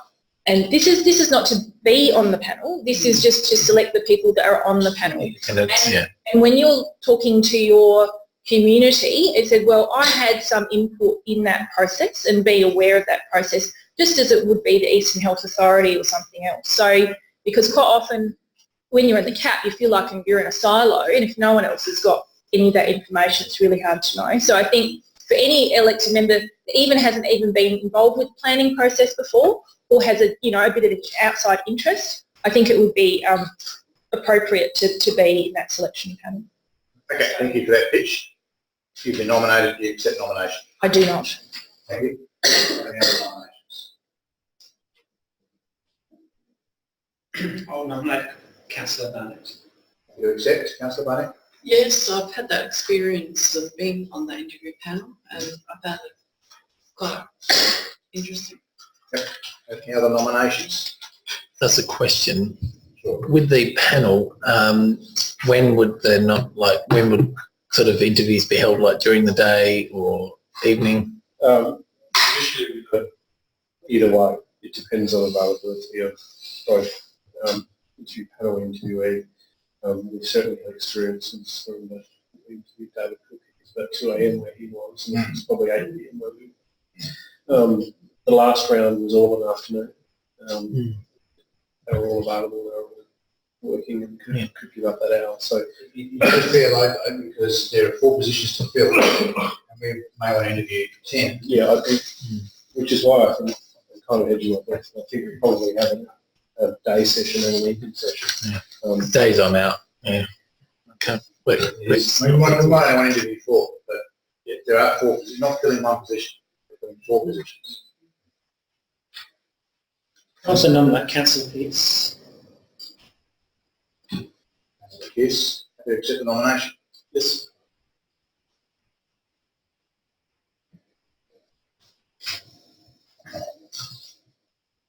I ask if there's anyone else who wants to be nominated. Can I ask a question? Sure. Can I ask a question of Councillor Thacker, or? Yeah, well, there's no meeting procedures, so yes. Very gentle, yeah. I don't mind this idea, but I'm just interested in your comments around transparency and parity. To say that, to use those words kind of suggests that the previous model was not transparent and wasn't clear. And I'm just interested in what your concerns are with that, because it kind of suggests there might be something going on, and this is going to make it, flush out whatever's going on in the background under the previous model. We can have the conversation in front of the video if you like. Look, one of the things certainly when people contact me about the quality of development, often I can't talk to it because I'm on the CAP. So there's a lot, if someone says, oh, I've got a complaint about development, alarm bells go off because quite often I can't talk about it because if it's not coming to me already, it might be in the pipeline for 6 months' time. So I have to put sort of people at arm's length. On the few occasions where I do talk to people, the expressions are, I can't believe this was approved. How the hell, how did this get approved in this street? What's happening here? There's something dodgy going on in this council. And it's the dodgy word that I want clear transparency. So all of us in the room are very clear that we're delegating and we're asking the right questions. And in that same discussion, I think we also need to have the CAP as a process. We have an internal process, and some of that has to come back to council. Is this process working effectively? We've had this change from 3 members down to 1. We've had these changes where the state has pushed this agenda. We've had these decisions on the table, and this is the outcome of what's built.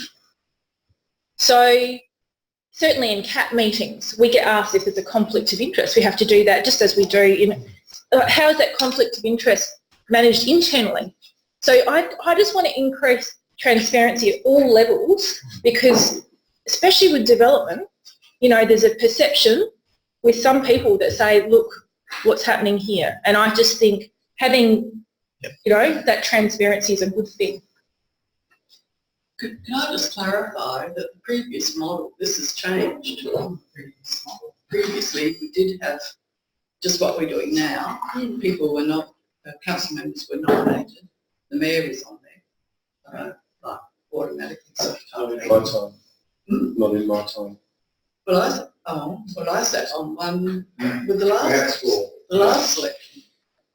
Oh, to be fair, we've just copied and pasted this process from the last 3 times we've done it under my watch. So that's essentially where we've got mayor and deputy mayor. I inherited that process, I continued that process. There may have been something different, but that's the process, and we've done 4 in 5 years. So have you sat, or whoever's deputy mayor sat on this before? There's only been 2? Yes. We've only had 2? I've sat on 2 models, one which is the mayor and deputy mayor, and the other one was prior to Nathan's time, which was upper work committees, which were, I think, memories, testimony memory, were members on CAP. Which is when you had 3. Different models. We had 3 where Ashley Dixon, myself, and Monica. All that is a, Then I'm sorry. all that is a moot point, councillors, because what's before us now is 2 nominations. So I have 2 nominees. And let's push on. Are there any further nominations? I mean, I'm interested in obviously learning a bit more about it. I just, unfortunately, I'm not in a position where I can't do day interviews, so that will probably sort of exclude me out if they would have come out. But Okay, then I'll pause back in a formal session and ask somebody to, let's see now, where am I? I'll ask the mover and seconder if you're happy to incorporate those 2 nominations into part 3 of your motion. Councillor Bruce? I forgot to say yes. You don't have to. It's nominated. nominate 2 and then don't accept it. It's funny. Councillor Harris? Yes. You need to incorporate those names, those 2 locations in part 3. Okay. Against, okay, that is incorporated. Any further debate on the motion now? No, that being the case, Councillor Green, you should sum up. Concludes the debate, all those in favour? Against? It's carried unanimously. Okay, thank you. Item 13.16, Community Hub Library Innovation Centre Town Hall Interior Colour recommendations on page 383. Can I make a move that way? Yes. Barnett, thank you. You were there. Wish to speak to it? Have a seconder? Mr. Tobacco, wish to speak to it? No. Thank you. Any further debate? Concludes debate. All those in favour? Against? Carried unanimously. On 13.17, the appointment of the interim chief executive officer. All is there. Recommendations on page 387. There's a question earlier about the delegations, part 4. councillors deals with the delegations. Going to come round quick. I move Councillor Barnett. Speak to it. I just think, I know Mr Justin Lynch's reputation previously Whole Foods Bay CEO, so I think it's a good choice, personally. So happy. Thank you. Do I have a seconder? Councillor Root, you should speak to it. Just briefly to say again, very happy to second this particular motion. Look forward to Justin into the Prospect fold, and I think once review or the committee to appoint a new CEO has a large job ahead of us, and we debated at some length about this appointment, and I think it's a good one. Justin coming in and being part of our little place for a little while. Further debate? Just briefly to note, Councillor Barnett's comment earlier that the report of the committee wasn't sort of lengthy. Not for wanting wrong desire to keep it short. There were only three deemed suitable to be considered for the interim CEO role here. I deputised the Deputy Mayor to interview two of them. One was unavailable at the time we could find, and those two were both, I think, suitable, but Justin Lynch was more suitable and came from a metro background, whereas the other candidate had done his recent experience was in the regions. So, not to discount that, it's just that Justin Lynch was a bit more applicable. And unfortunately, the second candidate has had an extension of his currently temporary role. He's retired from local government, but he's continuing on in a role for a short period of time, which means that it will be difficult for him to start here on Monday. Anyway, so the committee was quite happy with the Deputy Mayor and I having those interviews. I did ask the committee whether they wanted to interview Mr Lynch, and he said no. I asked Mr Lynch if he was happy to come to the meeting and speak, and the committee said not necessary. He's such a standout in terms of the three. Just going to make a recommendation and move on with it. So just to give you some background, that opportunity was put by me to the committee, but the committee thought that you'd be comfortable with their recommendations. So you're aware, to be fully transparent with what we've dealt with in that committee and bringing it to here. CEO, can I just ask you a question, just a technical question? Part 4, the delegations. Is that the language you need to use? Is that clear and doesn't leave any holes anywhere? That authorises a delegation of powers. Do we need to define what powers? No, you don't. I'm quite confident with advice from the governance manager that the delegations will stand for the acting CEO. And there will be no issue in terms of being able to administer the functions of council. Okay, so I need to refer to as per current CEO or anything like that? No. Comfortable with work? Yeah, thank you. Any further debate? Well, Councillor Barnett, so you need to sum up? Yeah, concludes the debate. All those in favour? Carried. It's good. We've booked unanimously.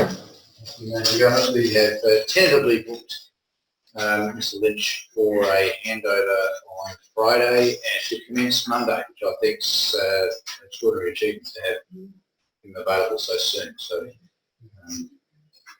hopefully it all works out well. Item 14 is a protocol.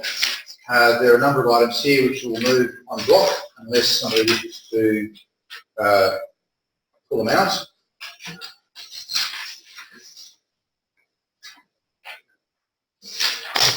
Sorry, first item 14.1.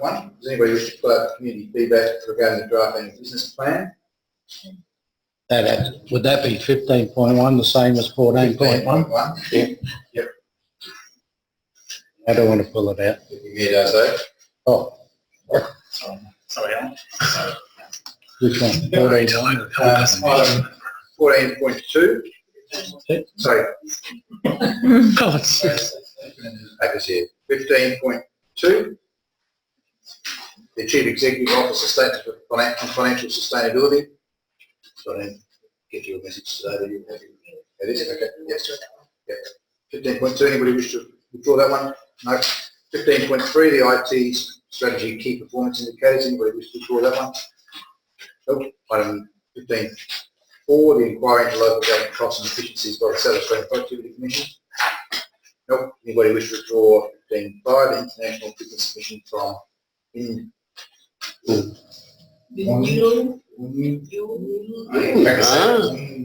provincial government and BCMX. No, and apologies, I can't be there. Anybody wish to draw 15.6, the library into opening hours? Please. Okay. Anybody wish to draw 15.7, community health library innovation centre project update? Councillor Net. Okay, so could somebody move on block 15, 2, 3, 4, 5. Councillor Harris, no speaking to, motion's moved on block. Do I have a seconder? Councillor Rich, all those in favour? Against, carried unanimously. Thank you. First item in withdrawn is item 14.1, 15.1, sorry. The feedback regarding the draft annual business plan. Deputy Mayor, happy to move it, or do you have a question to start? Happy to move it. Okay, thank you. Speaking to it. There was a good example of how a community can be galvanised around a cause by some of the people who participated in the process. And at the time I noted, and I'd like us to consider next year, a review of our community consultation process. Not too much wrong with it, but I mentioned on the night that we seem to leave all that till the very last minute, and then it might create some difficulties and some uncomfortableness. So a review might consider if we can bring the community engagement or involvement consultation process forward earlier on in the process before we get right to the very last bit. So happy to move it, and if we don't do that, then I'm happy with that as well. But if we would consider just a review of the consultation process ahead of next year's budgeting process, I'd be pleased. Thank you. Got a second? Councillor Rick, wish to speak to it? Yeah, just also want to thank the community for all the submissions, and it was actually really interesting to read the different bits of feedback and to take the comments on board, and it's good a number of the members out there chose to have their say, and it helped obviously shape a slightly different budget as well. So yeah, I was really grateful for the feedback. Thank you. Further debate? Councillor Rick? Just very briefly, can I just ask a question of the Director of Corporate Services? Have we responded to those people individually contacting us around the budget? The chair, We have? we haven't. We have. Could we perhaps do that? And does it require an amendment to the motion? Could we? Two parts of the question. Could we respond? We could generate the response through the Survey Monkey. Through the Survey Monkey, we don't individual response, but there's quite a few individual submissions that we could respond to them. And second part, you need a second part to the motion to facilitate that. No. Happy to take it on. Yes. Thank you. Don't like this sitting down business. So I think, yeah, that would, oh, you can sit. Yes. Sorry, I meant me, not kitchen. I think, yeah, it'd be good to respond, even if it's just a sort of, standard response and say, thank you for the feedback. We've heard that this is what the budget is. It got approved tonight at the council meeting, maybe a link to it, just to kind of close that loop, because I'd love to use that as a way to encourage them to maybe talk to us again next year and future years as well. And just pick up on Deputy Mayor Larwood's commentary about how we can be really innovative in the way we do it. We've done some really good things in the past. It normally means post-it notes and posters, but I think we should do as much of that as possible next year as well. So on that, Councillor Deputy Mayor Larwood. Thank you. Chair, I endorse both of those comments. The feedback was really important. It does make people feel valued. I have tried to incorporate a paragraph in the mayor's statement to their business plan that does refer to the process and the changes incorporated. I agree it's important to actually did something. So an expansion on that would be helpful, I think, to go back to people. Probably the same response back to everybody rather than an individual, but decide a particular issue. Now, I think starting the process earlier is probably a request for budget bids process.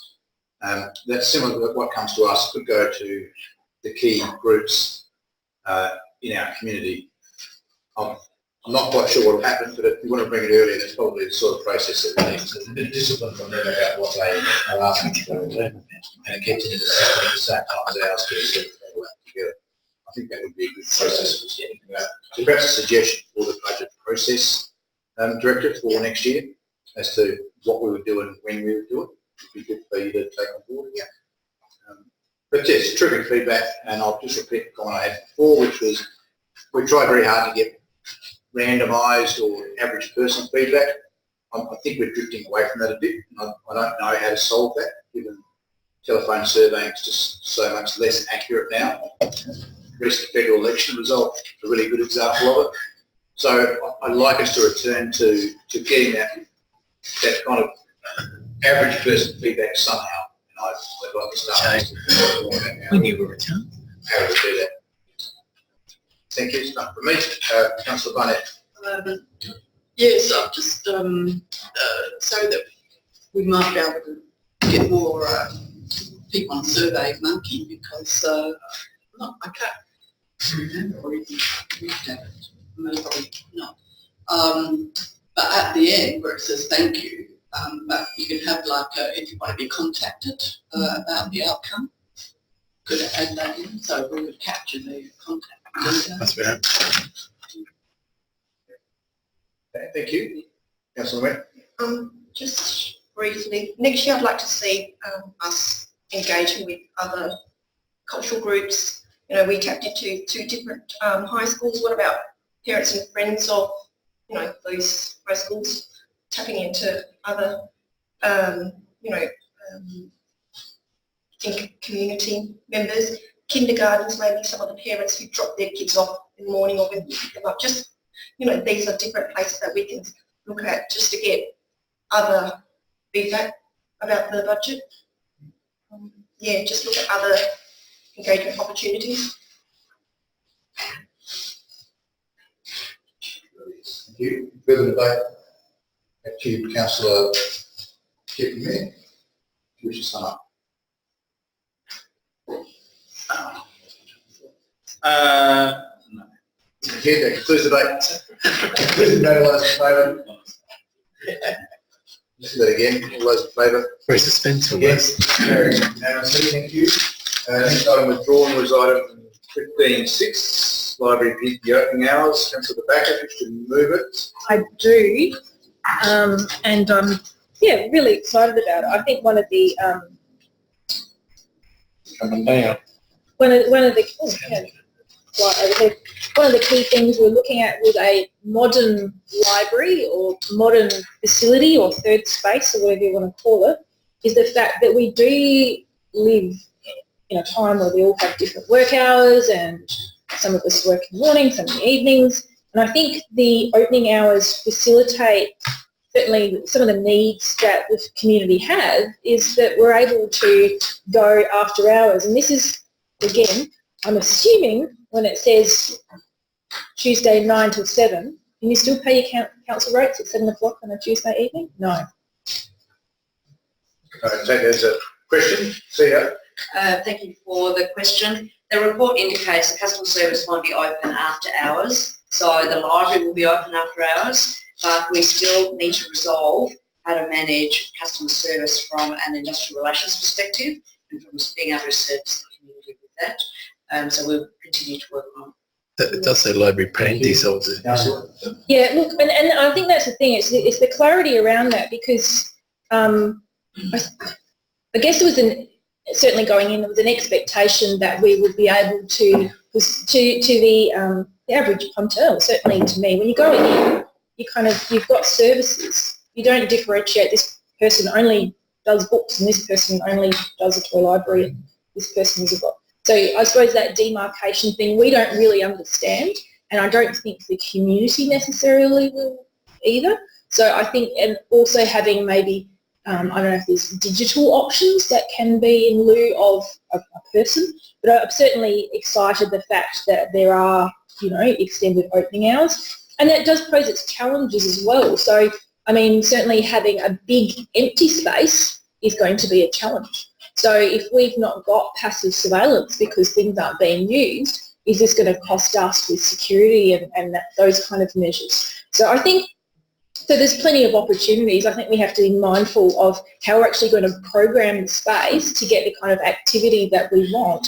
Otherwise, we're still going to have that dead end of town, and that's not really what we envisaged. But I'm really confident. I think we've got the fantastic Newmarch Gallery, and I think certainly with our arts team, they're going to program that. I'm looking forward to seeing lots of launches and openings and poetry readings and all kinds of sorts of things.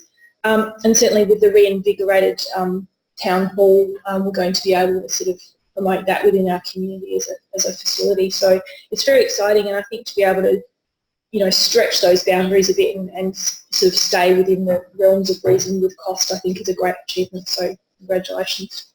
Thank you. And second. That's Rick. Wish to speak to it? No, thank you. Further debate? Concludes the debate. Was in favour?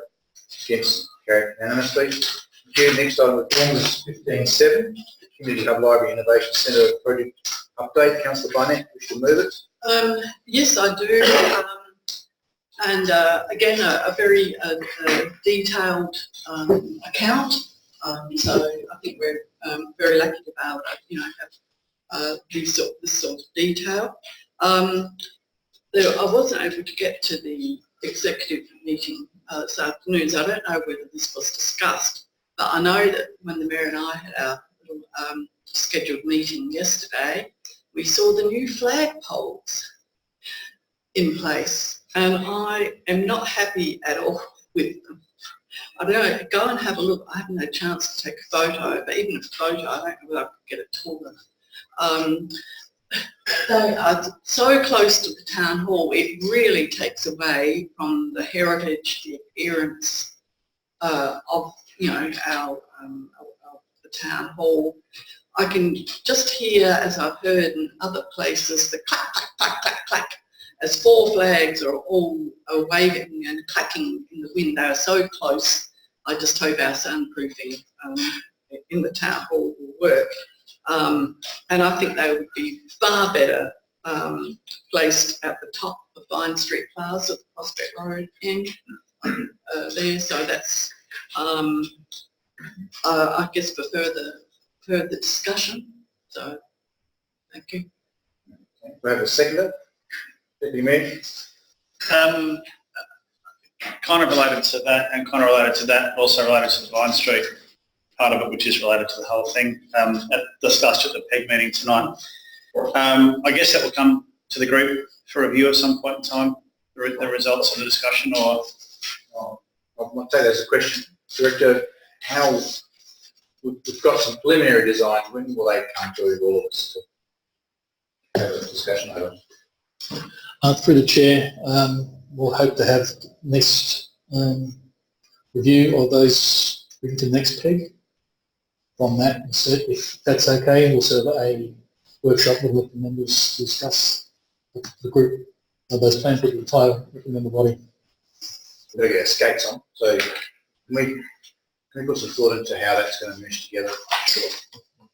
I think it's important we get feedback from this group because we've been all together in this journey. The one thing I would say is that some of the suggestions that we put forward, the Silence team will pull together, is really aimed around not going too far down a track where we might want to unwind it in a few years' time and end up spending money unnecessarily, but creating the opportunity to create the opportunity so that potentially shops and private enterprise can see opportunities themselves to activate that space either temporarily or permanently or wherever it might be. So we kind of, the designs I think will reflect the concept of trying to set the groundwork and create the opportunities for people and so that they can recognise it as a viable space to do things in. And also for passive hanging out, that's the term as well. So that was the intention behind some of the suggestions, and looking forward to people's feedback and also further suggestions on how we should treat that space. Any further debate? Councillor Back. As you could probably tell from the set of sentiment earlier in the piece around the budget discussions, there's a lot to be said with the CLIP project. It's a great project, but there's a few things I think were boned from the project early, sort of something like the air conditioning from the town hall and the second lift that's been included later to balance our figures. But I think they and the artwork, which I think was unfortunate, that should have been part of the whole project, and it's just an increase in the cost.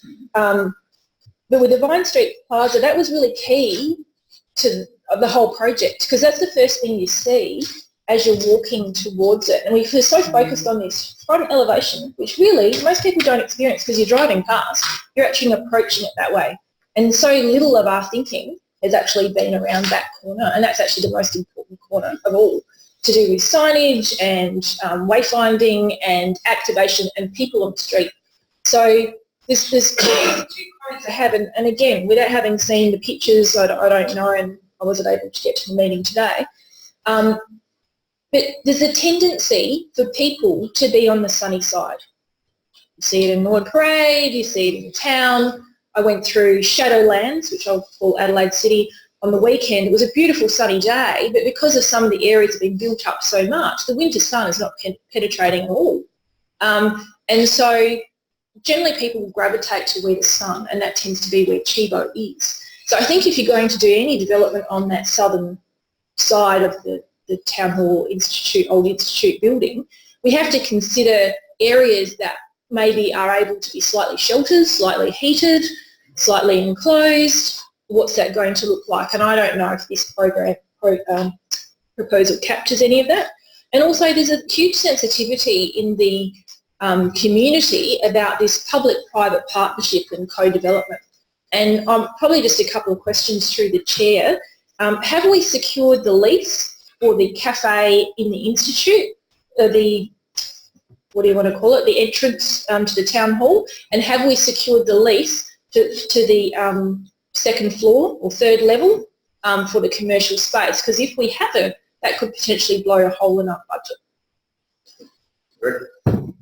Through the chair, I can confirm that no lease agreements have been signed yet, but as per the council resolution of a month ago, we have two preferred candidates, one for each space, and negotiations are progressing well for both.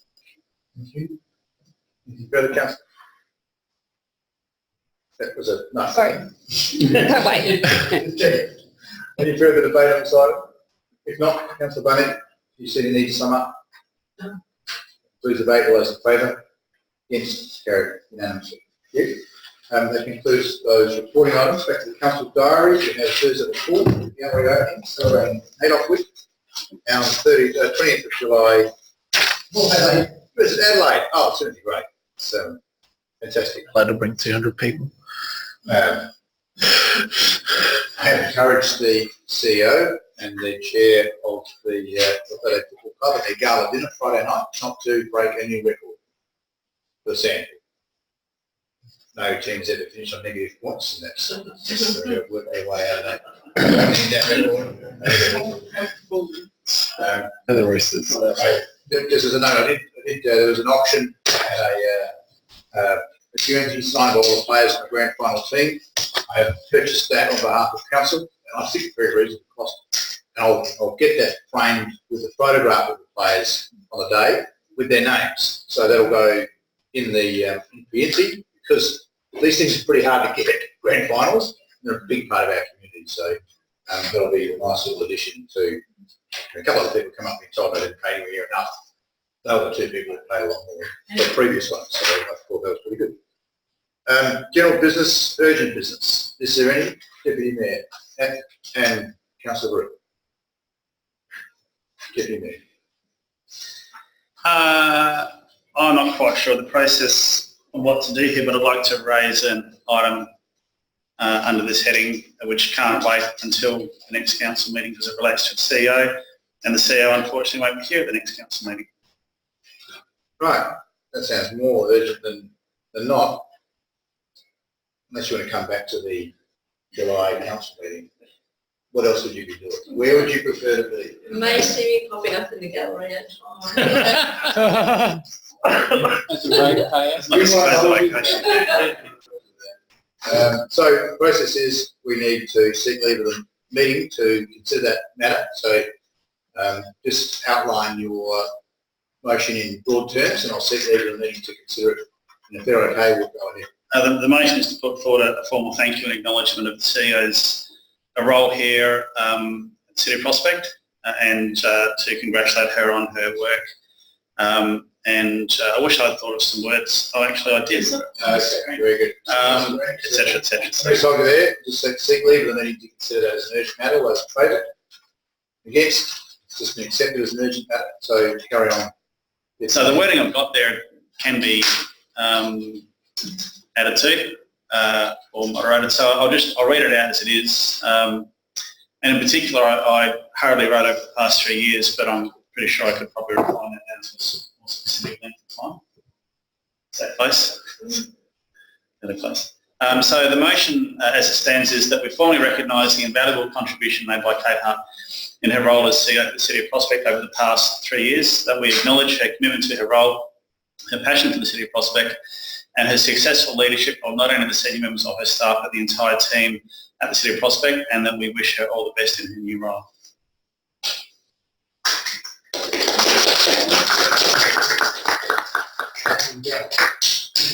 Speaking further to it, it seems like it's already accepted by acclamation. Oh, well, that's a formal statement. What I would say informally is that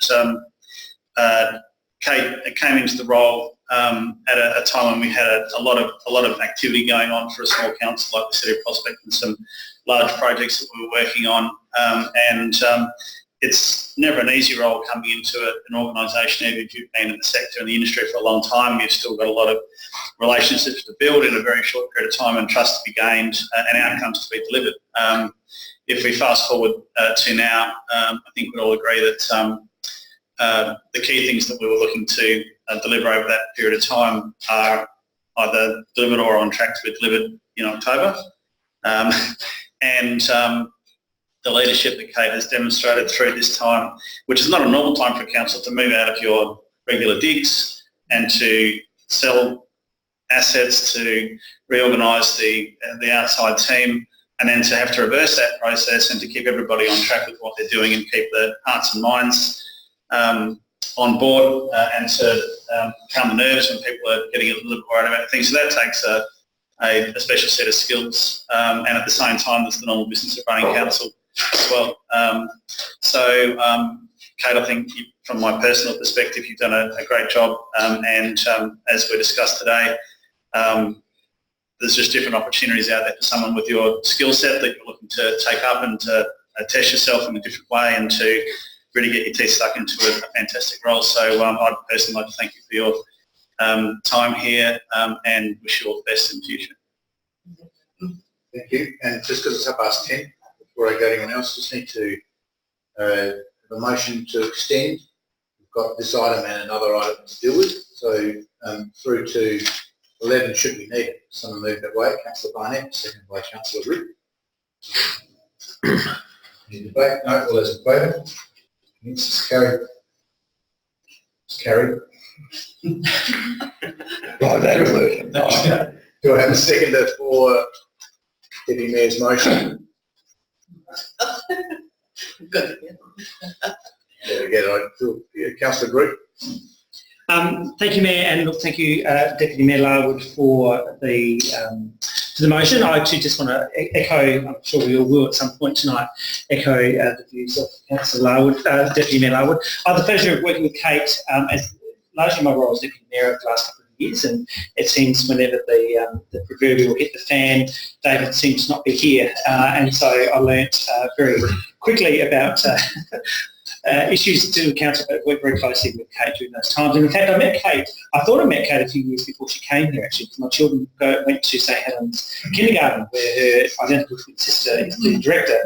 And so it took me a little while when Kate first came to work out who I was talking to. Look, I also just want to say thank you very much for your contribution to the City of Prospect. I think it's been amazing and fabulous to have a CEO who actually lives in the City of Prospect. And I know talking to over the last couple of years, talking to some older councillors who used to be on council. Of course, there was a requirement that the town clerk lived here and came to every event and did everything that we did. And of course, we don't sensibly have that requirement anymore. But I think the fact, Kate, that you set up Home, Hill and Prospect meant that you had a different appreciation for our issues, and that you spoke to locals who were, you know, our ratepayers and our constituents and so forth, but also you got a real sense of exactly what was in the Prospect, and I think that made your role as CEO somewhat different to perhaps CEOs that don't live in Sydney Prospect. I'll enjoy still seeing you as a constituent with my co-councillor, so you know where to go to if you have an issue with your gutters.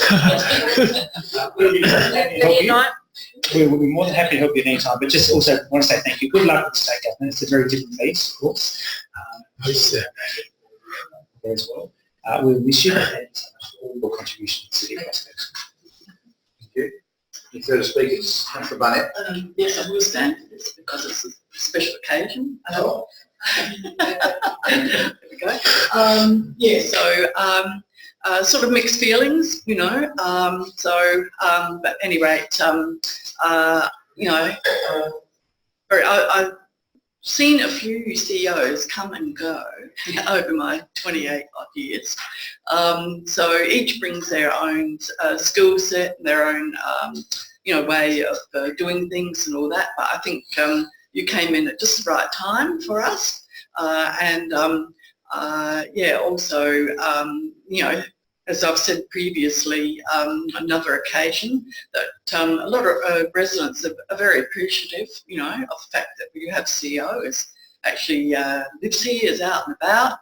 And I think it's also most probably had two of the top 50 stressors of, or maybe 3 top stressors of life. And when we started here, A was a new position, B was moving house, and C was getting married. So we've had a, you know, a really chock-a-block time, but I think it's just, you know, I just hope that in your new position we might be able to make use of you, particularly in the environment area. So all the very, very best. First speakers. Councillor Rick.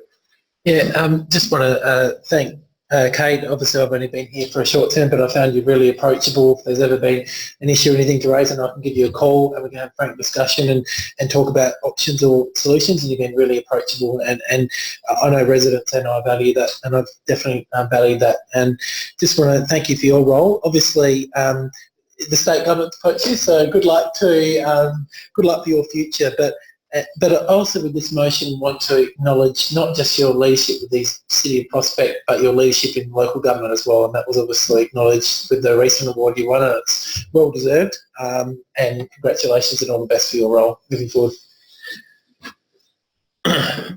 Speakers. Councillor Also.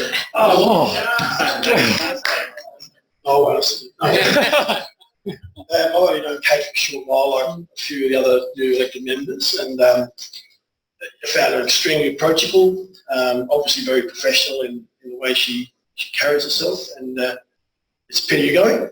I'm sure we'll get a good replacement, but all the best for your future. Further speakers. Harris. Yeah, I'm trying to think of something, that's all. That's fair. Look, I'm easy. It's like going to a funeral. You don't talk about a person's bad points, you talk about their good points. And so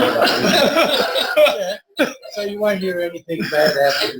Christina pointed out that she's been through a lot of, well, not me, through a lot of CEOs, but had a lot. In my case, 5. Kate knows some of the differences that I have with her and think, but that's okay. But I found pretty good to talk to. I'm disappointed you're going, and it's because I've had 5 CEOs, and my only answer would be, you're number 1. Oh. Well, the first one died pretty quick. Really poor. We're recovered. Yes, I wasn't going to mention I was dancing. Any further speakers to the motion? Councillor. I wish you all the best, Kate, and I've had 2 catch-ups with you and they've been great. You're slow, professional, able to lead a team, and you know, I think wherever you go, you'll be successful.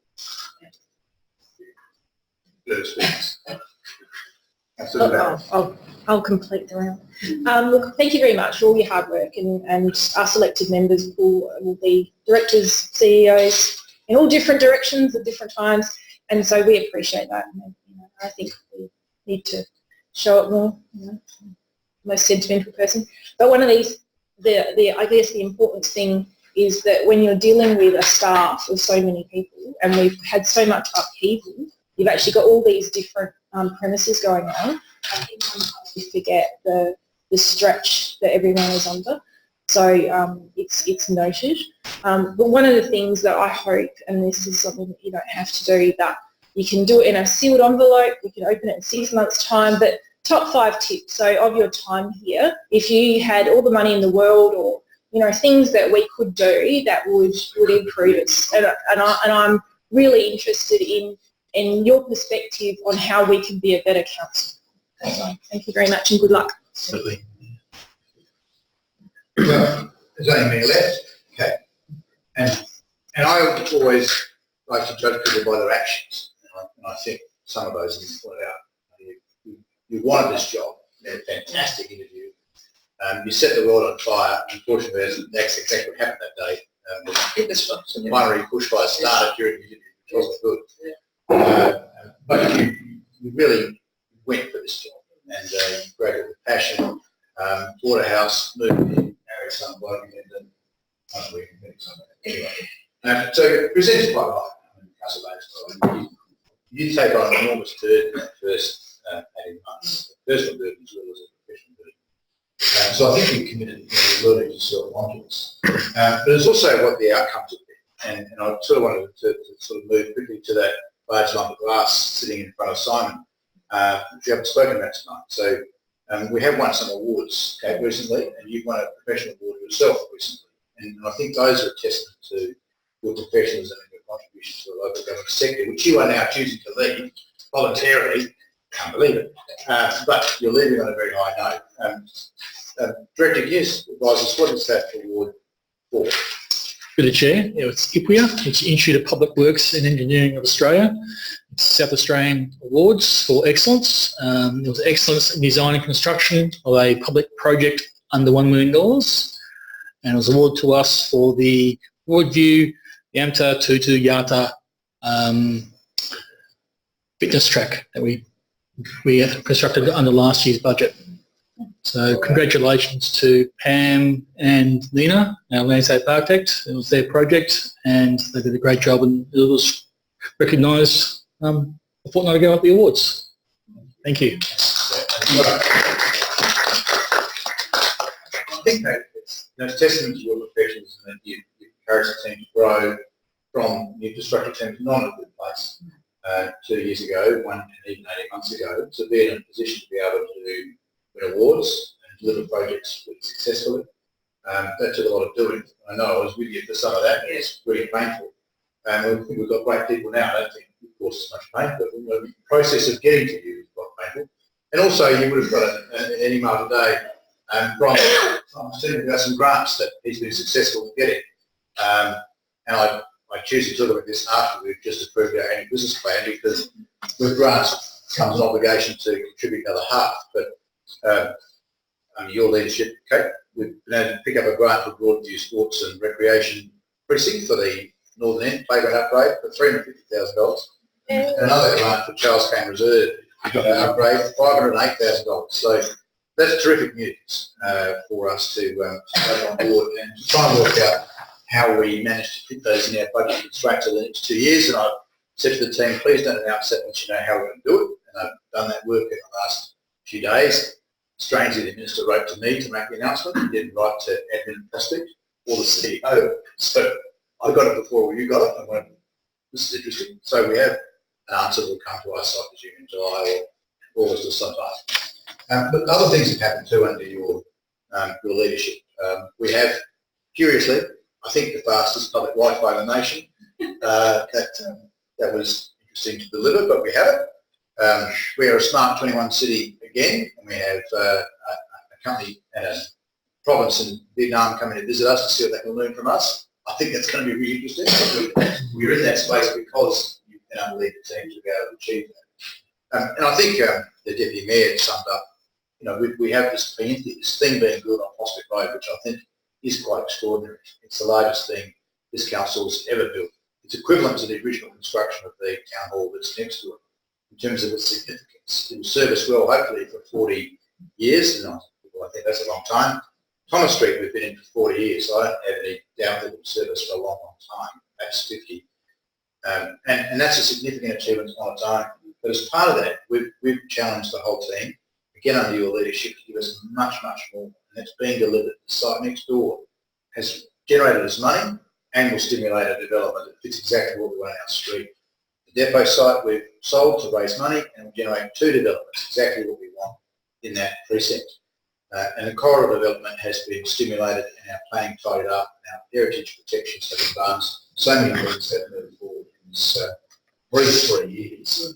And I think you visit some of those in your report to us. But it is a significant risk, and I think the city is much, much better off for what you've been able to handle in terms of our requests and the leadership you provide to the team to get it. So I thank you on behalf of the community of Prospect. I know everyone else is thank you. But I speak to a lot of people. The feedback we get is that we're doing great things. And that can't happen without you and without the leadership you provide to the people. So I know I've been a pain in the ass sometimes. All right, I know I've been a pain in the ass most times. There's a reaction. Sorry about that, I couldn't help it. But I really thank you for working with me over that time and with all of us to try and bring our dreams to reality in so many ways. You've done that.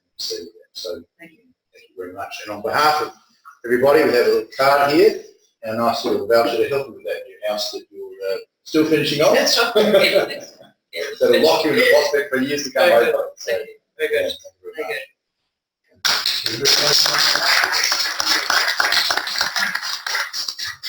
This may take a few minutes. I just want to thank all of the kind words tonight. I guess working in local government and having been associated with it for about 35 years, I've actually experienced a lot of different personalities and a lot of different demands and approaches. And there's no doubt that working in inner metro has been a challenge at times. It's been a great reward for me. And when I look back over what we've achieved, and it's the team has achieved this. You know, my executive team and the management team are just phenomenal. And I think we have to recognise the amount of hours that they actually put into the community, and it is extensive. And when I sat down to think about, you know, all the things that the team had achieved, and I'm really proud to have led them, there's no doubt that the new building, the TIC building, has placed a huge positive outcome for the community, but along the way, and of course you've got to remember that when I came here, there wasn't even a site for the building, and the scope of that project hadn't been defined. And if you recall some of the harrowing debates we've had about that, it certainly tested, I think, the resolve of council and the staff to really deliver this fantastic project. So I'm really, really pleased. And when I walked past it this morning on my walk, I was so proud to look up at that and see everything that's going on.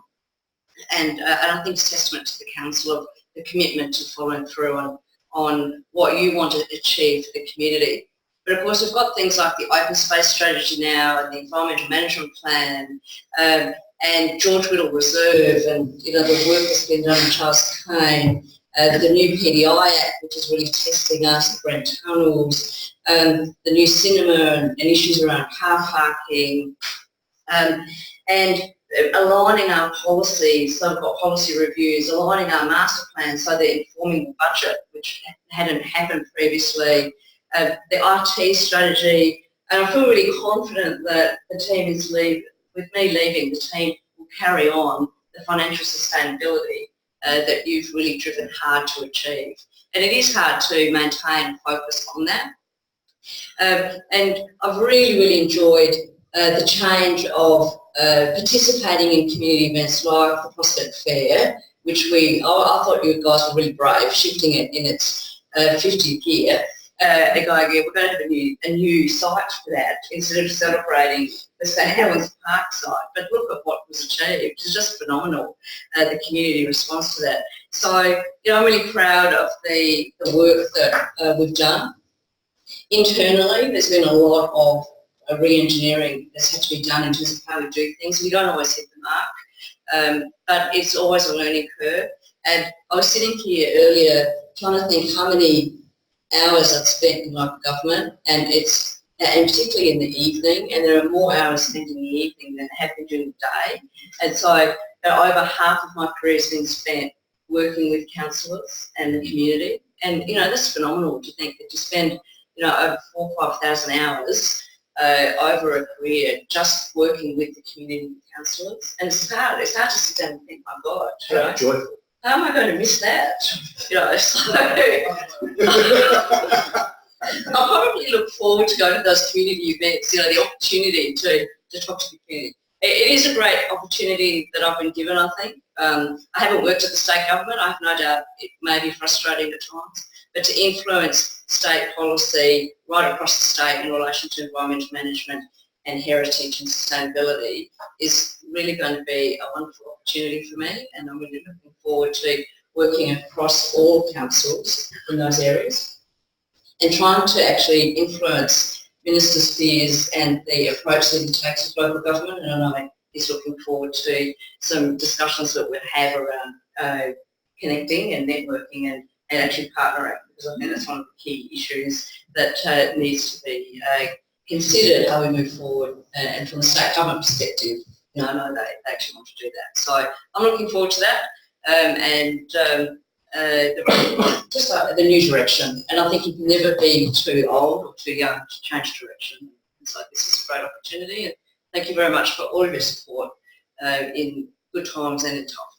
Thank you.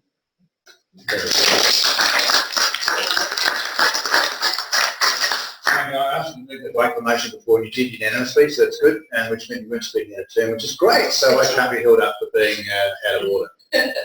Thank you, everybody. There was another urgent matter that Councillor Grigg wished us to consider. It was. I'm not sure how I you. Yeah. He went and voted. No, you just sum up. You voted by acclamation, you carried it by acclamation, and you did. It's beautiful. It's fantastic. Did you want the right to sum up? Yes, seriously. I had a speech. Really? That's okay.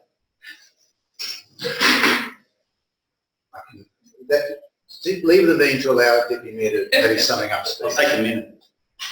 All those in favour? Yeah, good. Go. So I was having my hair cut the other day by the unofficial Mayor of Prospect, John from John and George's hairdressing salon. Now, he's a notoriously hard judge of council and all its activities, in particular the people who work in council. I won't repeat the things that he said about council in the past. And I said, did you know Kate Serving? And he said, oh, that's a real pity.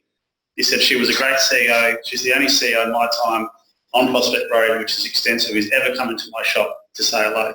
And I think that's a testament to Kate's commitment and the sentiment that a lot of our community members will have. You did a good job with your hair too, by the way. Yeah, obviously. That's right, yeah. Anyway, I just wanted to finish with that. Thanks for the indulgence, Mayor. Pleasure. They indulge it on me. I'll let them indulge it. That is true. The last CEOs didn't go in because they're blokes, they worried about their hair. They didn't have it. That's true. John is a happy man. That's a big deal. Councillor Group, to just entertain us, what at the high level, what did you want us to consider as urgent and why? A brief report in relation to discretionary rate rebates to come back to the July council meeting. A report to give us options about where we can go with this, and obviously the rates notices are going out very soon. I see this as an urgent issue. Okay, thank you. Seat leaders need to consider the matter firstly. All those in favour?